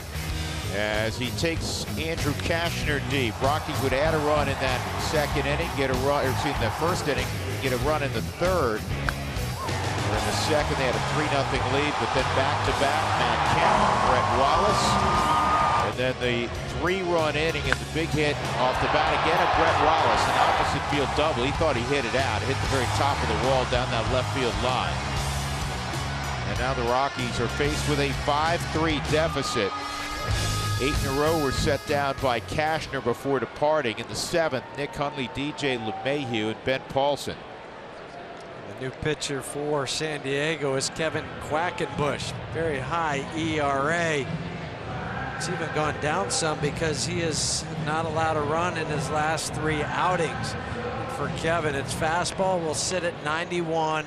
Big over-the-top curveball, about 79, 80 miles an hour, and also a changeup on a rare occasion. And as we said, Adam Rosales has already pinch run for Brett Wallace, but will stay in at third base for defense. Hundley 0 for 1. Nick walked in the 4th inning. Takes ball 1.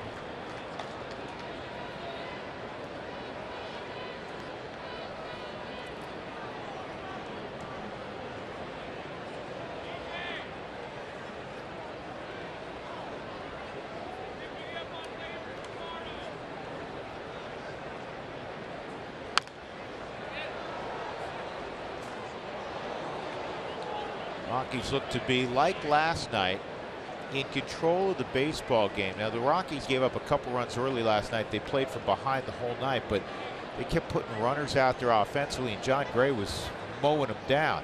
Well, tonight, Eddie Butler was mowing them down, and he had a lead. And even after the pair of home runs, it was 3-2. You felt pretty good about things. But not any longer. It's 5-3 late. And marine air has moved in. It's not Coors Field. It's not like you're going to sit back and wait for that 2-3 run home run. The bullpen for San Diego has been pitching better of late. But for Eddie, he gave up the home run to Brett Wallace. Then he retired 5 in a row. But it still goes back. You hit the guy, and then the Will Myers, the double down the line. You have Matt Kemp, but the big blow was Brett Wallace's. I mean, off the wall, that put him ahead. And I wrote in my book too, because Eddie had 5 earned runs. I said he pitched much better than his line. Yeah, much better. He's going to wake up and say, man, I gave up 5 earned runs. You say, well, he must not have pitched very well. Now, I thought this was as well as we've seen Eddie pitch. I would agree. 3 straight strikeouts for the Rockies as Quackenbush fans Hundley. That'll bring up LeMahieu, a walk and double play ball tonight for DJ.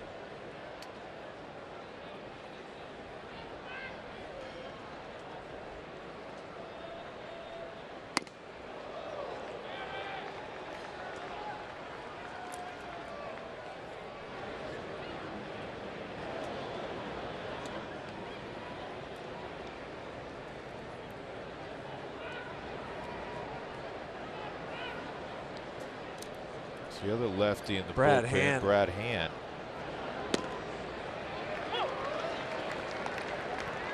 I saw Buchter last night. Boy, is he pitching well. 20 strikeouts now for Buchter. 4 last night. DJ jackknife, but it's a strike, 1 and 2. It was a strike on the Subaru strike zone. He's painting them up. 1 away, 1 in.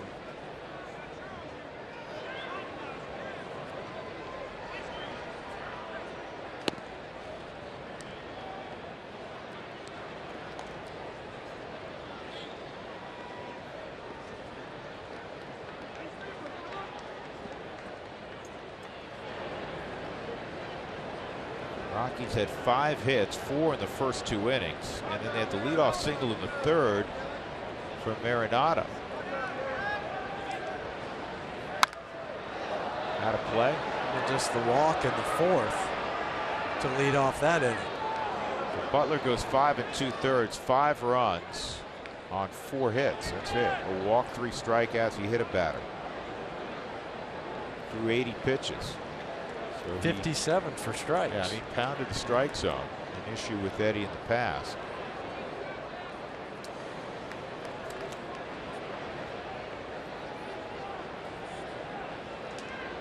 Last night, John Gray threw 6 innings with just 89 pitches.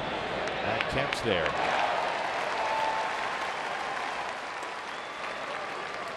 Ben Paulson coming up next. The day after every Rockies win, get 50% off your online order at Papa John's. Use the promo code ROCKSWIN at papajohns.com.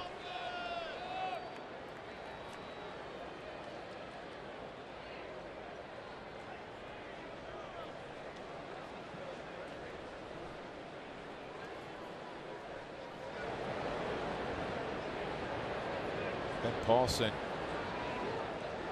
yesterday, like every time he came up, there was traffic out there for him, and he's been so good at driving in runs. He hit the ball hard a couple times. Once turned into a 4-6-3 double play, and then his last time up with traffic, he hit a ball to deep center field.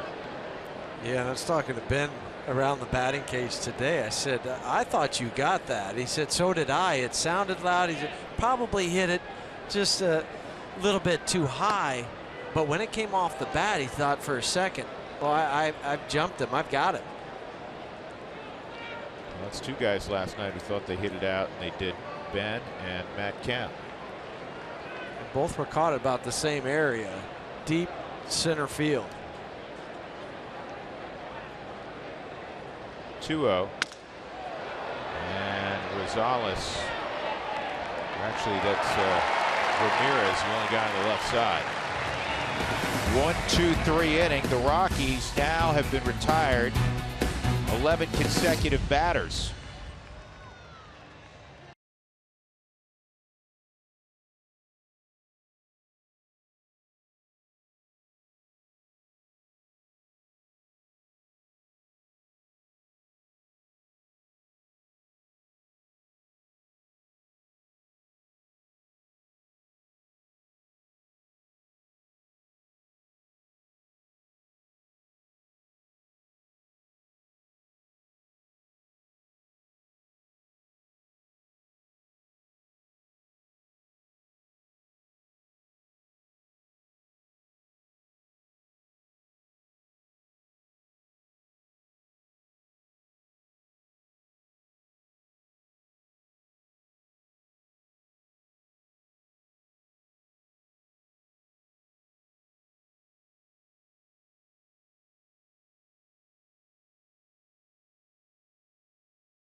Brought to you by Southwest Airlines. Transparency, low fares, nothing to hide. By Wells Fargo. Wells Fargo customers get your 2-for-1 Rockies club level tickets by visiting wellsfargo.com/Rockies. And by CenturyLink, your link to what's next. It was a pleasant evening for a while in San Diego. The Rockies had a 3-0 lead. They now trail 5-3 as we go to the bottom of the 7th. Justin Miller continues on. Jamal Weeks. Jabari Blash has come out on deck.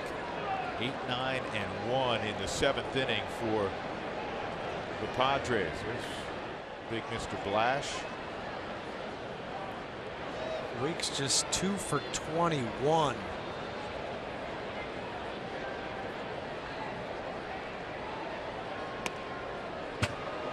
It's 2-0.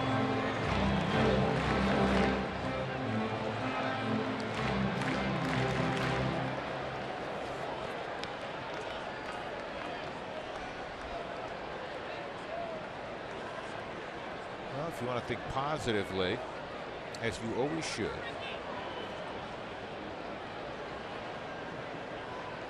the opposition has outscored the Padres in the final 3 innings of games, 48-24 this year. Well, the Rockies are strong this year from the 7th inning on. On base percentage, slugging percentage.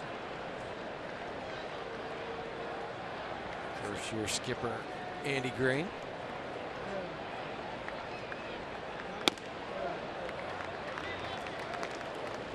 Three and 1 on Weeks.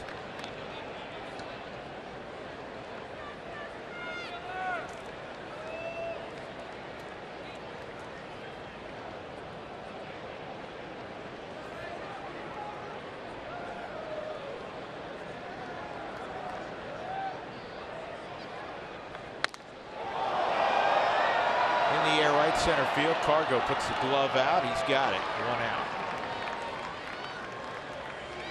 Got another question for Nolan's mom, Millie. What are you most proud of Nolan for accomplishing in his career? This is from Jessica. And the answer, perseverance. Believe it or not, it was not smooth sailing. It never is in the game of baseball.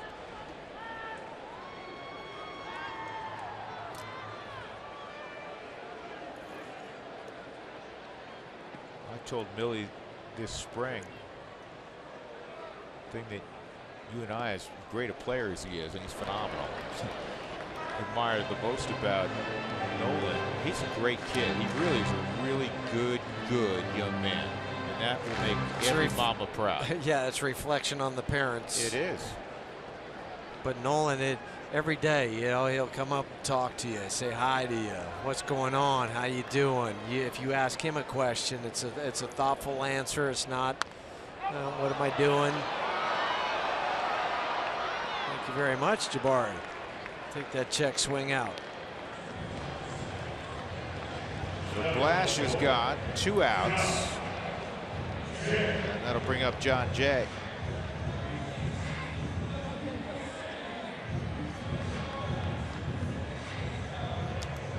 Jay, a strikeout, a ground ball to third, and then that key hit by pitch to start the rally with 1 out in the 6th inning that produced 3 runs. At the time, Padres trailed Eddie Butler and the Rockies 3-2.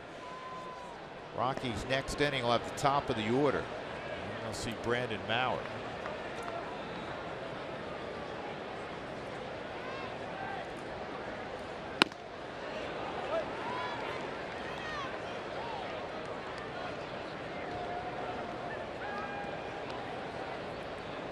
Jay came over from the Cardinals.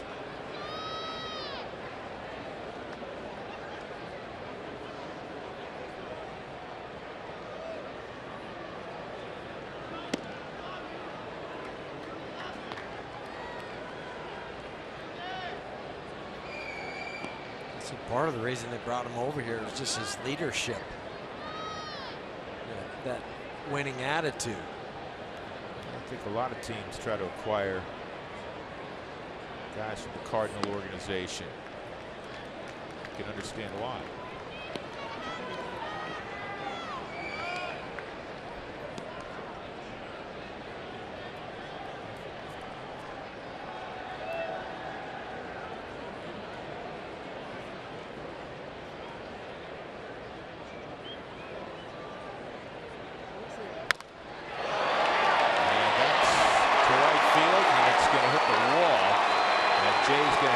double.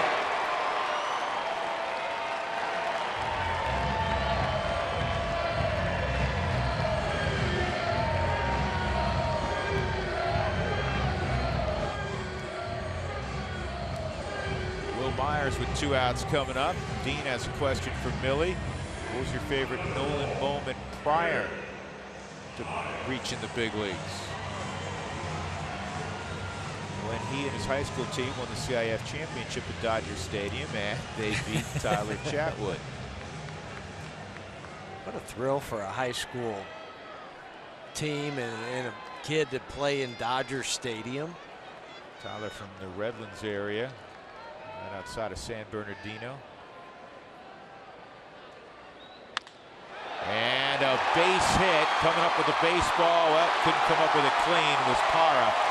And a 2-out knock by Myers, and now it is 6-3.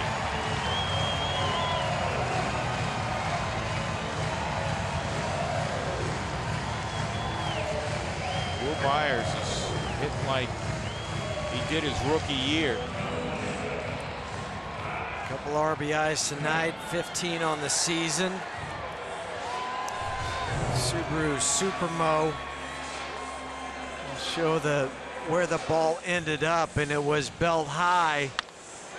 Went over the outstretched arms. Carl knew that he had to just charge it, try to catch it and get rid of it. But John Jay was scoring anyway. There was no hesitation from Glenn Hoffman if he was sending him. 10 fouls off the fastball.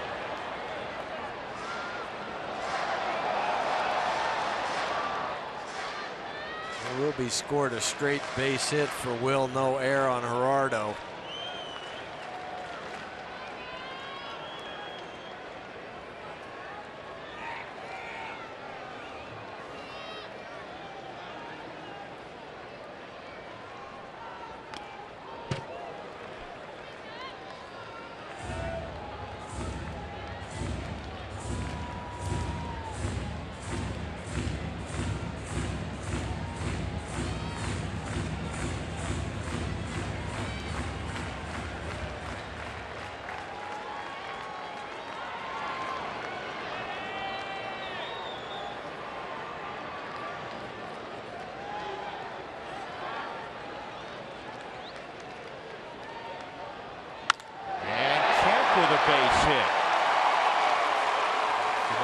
Pitch, slider right over the middle of the plate.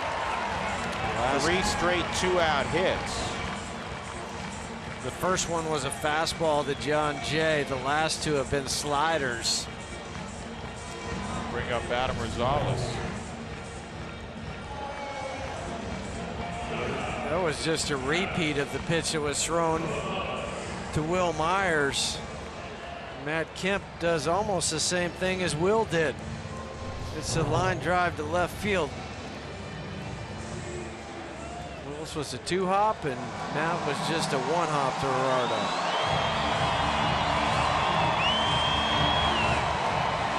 Colorado Rockies home run for the Homeless 5K is Sunday, May 8th. Go to Rockies.com/5K to register today.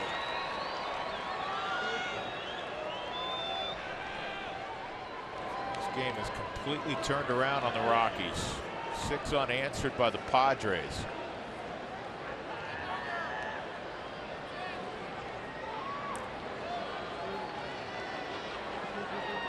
First debut for Rosales. Goes to the backstop.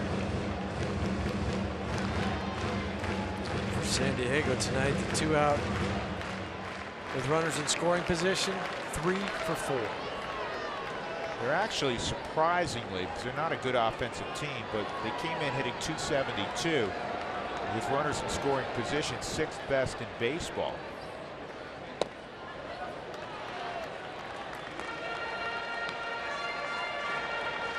This is a team that was shut out 7 of their first 25 games. Obviously, they won last night, so that's their 26th game, but 7 times have been shut out this year. The next closest team had 3. It was Kansas City and Minnesota.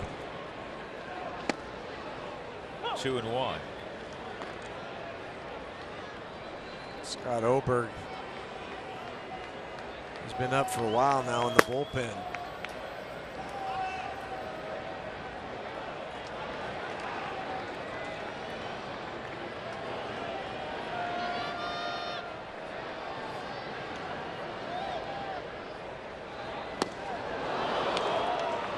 Slider was not where he wanted it. Rosales smiling because that's a pitch he came unglued swinging at. Those were the pitches that the guys on base hit.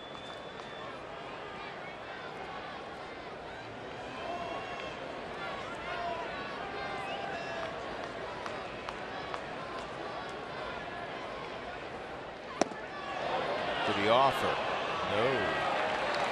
Checked it out at first with Brian Knight. So it's 3-2 on Rosales, who played collegiately in Kalamazoo, Michigan, and Western Michigan.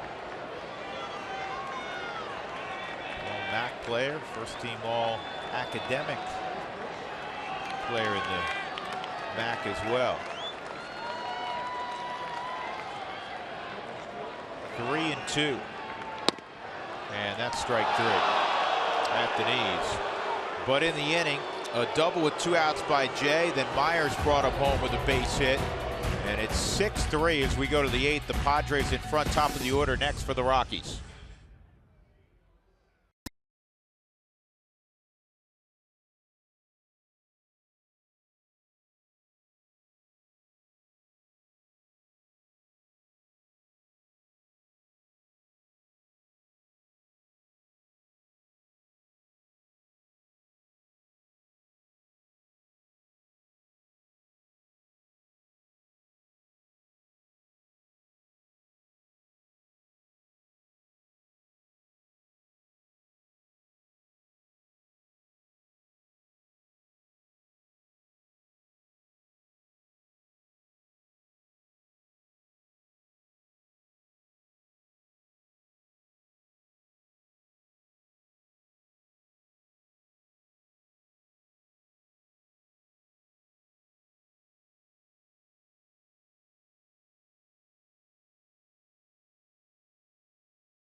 In San Diego, the USS Midway was commissioned a week after the end of World War II. Largest ship in the world until 1955. It served 47 years. They decommissioned it in '92, and it's now a museum ship here in San Diego. And something cool is happening. The Midway Classic. Coming up in June, the Lake Elsinore Storm, they're hosting a home run derby between the Cal League and the Carolina League. 8 players, 4 on each side, and you see they're going to hit at the back end, and they're going to launch balls off the deck into the San Diego Bay. Those balls will be retrieved by volunteers in a landing zone. They're going to have paddle boards, jet skis. It's all part of the All-Star game that's going to be happening June 21st. Of course, the 87th Midsummer Classic is here at Petco Park, guys, in July. Yes, it is. That'll be a lot of fun. What a great idea, doing it off the back of the Midway. To run past that every day from the hotel. Pretty neat tourist attraction. How do you get into that also? That'd be fun to hit off that deck. I think you have to play in either one of those leagues? Yeah. Okay. You passed that. Yep, that's not going to work. Upton makes the catch, and Blackman retired, facing Brandon Maurer here in the 8th inning. 17 strikeouts in just 12 2/3 innings. It's second behind Buchter, who has 20 for San Diego.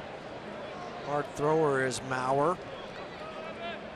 We saw Brandon last night, 2/3 of an inning, have a strikeout. 12 straight retired by the Padres, 12 in a row. Rockies have not had a base runner since Hundley walked leading off the 4th. Story has a couple singles tonight and a deep drive to right center field, caught up against the wall by Matt Kemp. Kemp's out of the ball game. They take him out late in games when they're leading. Travis Jankowski is out there.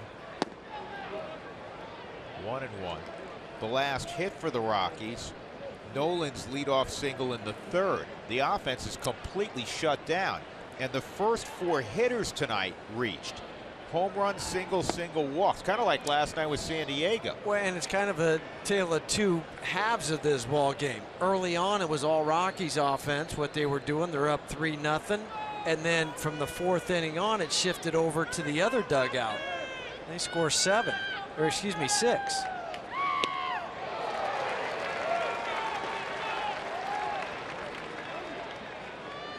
Rockies saw Mauer last night. Very effective, 2/3 of an inning, a strikeout.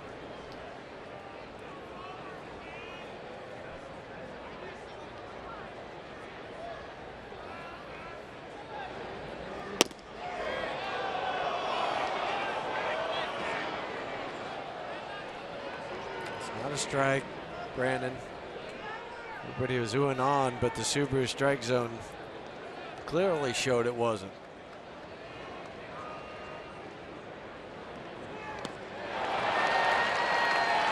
Story strikes out, 2 gone.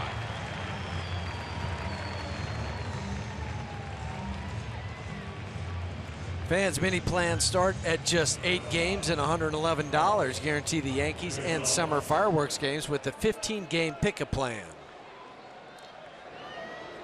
Cargo singled in the first, a strikeout and a sharp ground ball to the short fielder.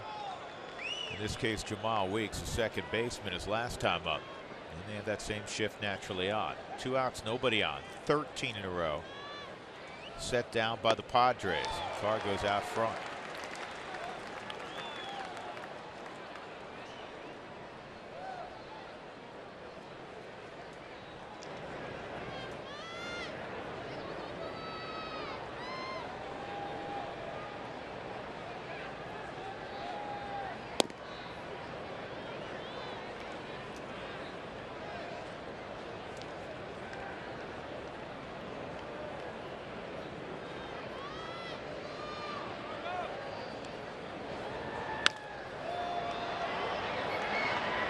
One and two.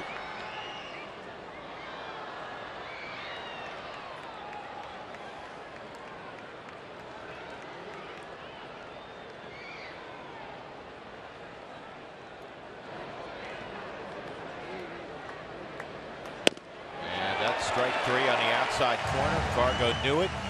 Bauer works a 1-2-3 eighth inning. 6-3 San Diego.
Link to what's next. The schedule the next 3 weeks. Rockies will play a day game tomorrow. No television on that one. And then the Rockies will continue on to San Francisco. We'll pick up Thursday evening at AT&T Park. The homestand will feature the Diamondbacks and the Mets. Back on the road, St. Louis and Pittsburgh. The rainout against the Pirates, it was announced today, will be made up at Coors Field at 3 o'clock, 3:10 to be precise, on June the 9th. Scott Oberg in the bottom of the 8th inning for the Rockies.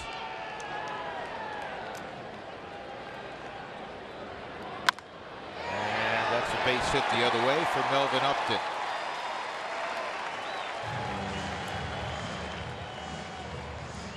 Second straight night of work for Scott. Inning last night, couple hits, had a walk, was able to induce a double play to get out of that inning without giving up any runs.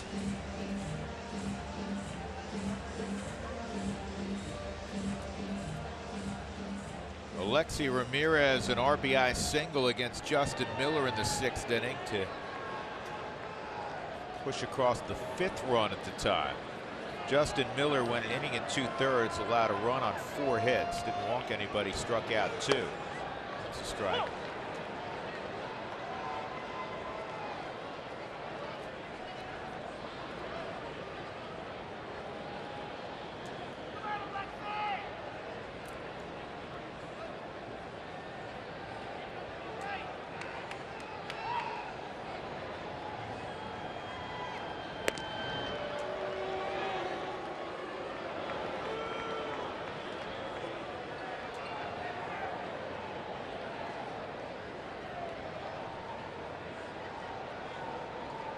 Ramirez hit the ball on the ground to third twice before that base hit. Been a strange game. And the Rockies came out. They're going to put big number up tonight. 3 runs in the first 2 innings. It's fouled off. And then literally nothing since then. And you were wondering even if Andrew Cashner was going to get out of the 1st inning, let alone the 2nd inning. And then he ends up going 6, and he's on the plus side. The Rockies let him off the hook. They had a home run to begin the ball game from Charlie Blackmon. Next 3 reach, bases loaded, nobody out, par at the plate. And he got a strikeout. Good at bat from Reynolds after a multitude of pitches on a full count delivery. He hit a fly ball to right to drive in a run, but that was it. Nick grounded out. So the Rockies got 2 in the first. He never complained getting 2 runs, but it appeared that they could really put up a big figure in that first inning. If you remember, I said this is those type of innings you want to make sure you can get 4 or 5 runs. Yep. And as it turned out, they would have needed at least that.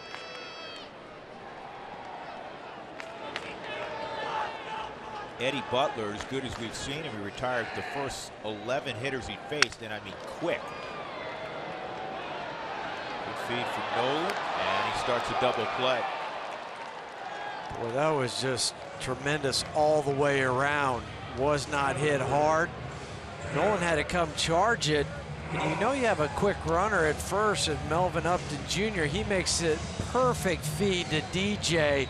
Comes across the bag to shorten that distance, and then a strong throw to first base. Derek Norris, 2 outs, nobody on. Norris a foul out, a fly ball to right, and a strikeout. Rockies will have 4, 5, and 6.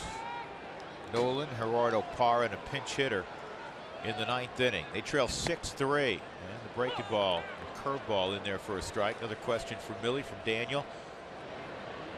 Proudest moment of Nolan as a mom?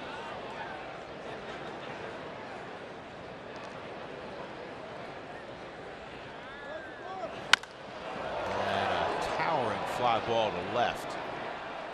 Parra has got to wait. He's got it. That ends the inning. And we'll give you the answer when we come back. We'll go to the 9th. 6-3 San Diego.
Rockies will have to be special against Fernando Rodney in the top of the 9th inning, trailing by 3. Nolan will lead it off. He's 1 for 2 and a walk tonight. And again, that question for Daniel, proudest moment of Nolan, as a mom and Millie said when he pitched the perfect game and gave the game ball to the kid who made the play in right field without any prompting. What a shock. He was a good pitcher also. But that just, I mean, just give the ball to the kid. It wasn't about him. It was his team. That sounds like Nolan. Fernando Rodney picked up his 5th save last night. As you can see, he's not given up a run yet, 9 1/3. 9 strikeouts, a mere 4 walks. As Huey pointed out last night, he's older than his manager, 39-year-old Fernando Rodney.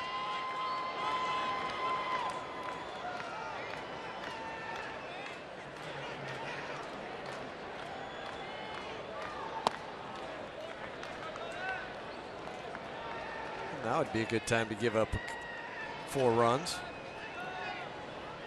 Yes, it would.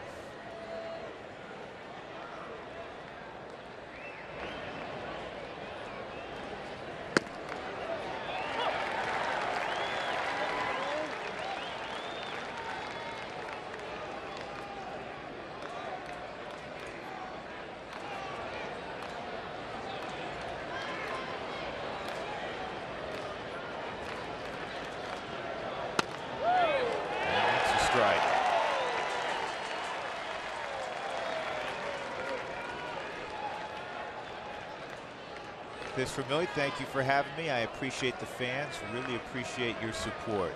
Well, we appreciate you lending your son to us during the summer months. 2 and 2. Look forward to seeing you back at the ballpark soon. You usually see him down here in San Diego. We'll definitely see him in LA.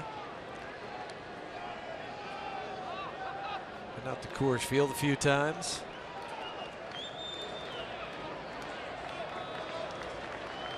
A few times this year already. 1 out.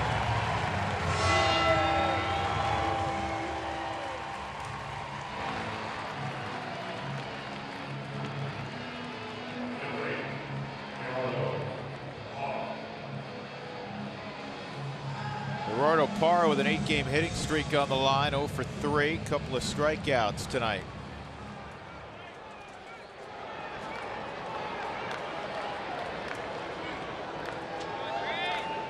Again, a big thank you to Millie and Fernando. Terrific family. Changeups in there, a strike on Parra. Ryan Rayburn in the on-deck circle.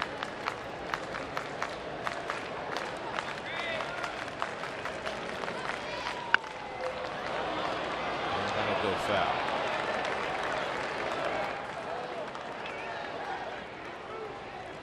COL AT Tacos fans, follow @RootSports_RM on Twitter to receive alerts for the Rockies taco special when the Rockies eclipse the 7-run mark.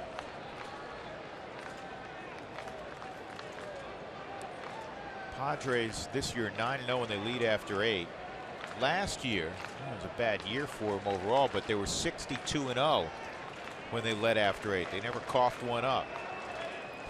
102 in a row going back to July of 2014. It's pretty hard to do no matter who you are or who you have in the bullpen. Yeah. Well, last year they had Craig Kimbrell closing games. They moved him on to Boston. Even the great ones kick 1 or 2 a year. They have several high picks this year. 2 compensatory picks for losing Ian Kennedy and Justin Upton, in addition to their normal first-round pick. 0-2, and that's gathered in by Myers. 2 outs.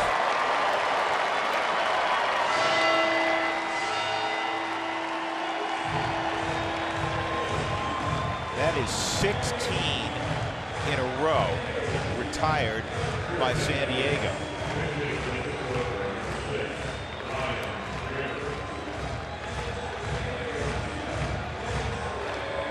unfortunately, this game and last night's game, Huey, I hate to say this, have played out like so many in the past in Southern California, where you get a little bit of offense and then all of a sudden Zippo for a long period of time. Just here at Petco. Rayburn. Yeah, since May of 2014, just 3-13. Dodgers same. Angels 0-2.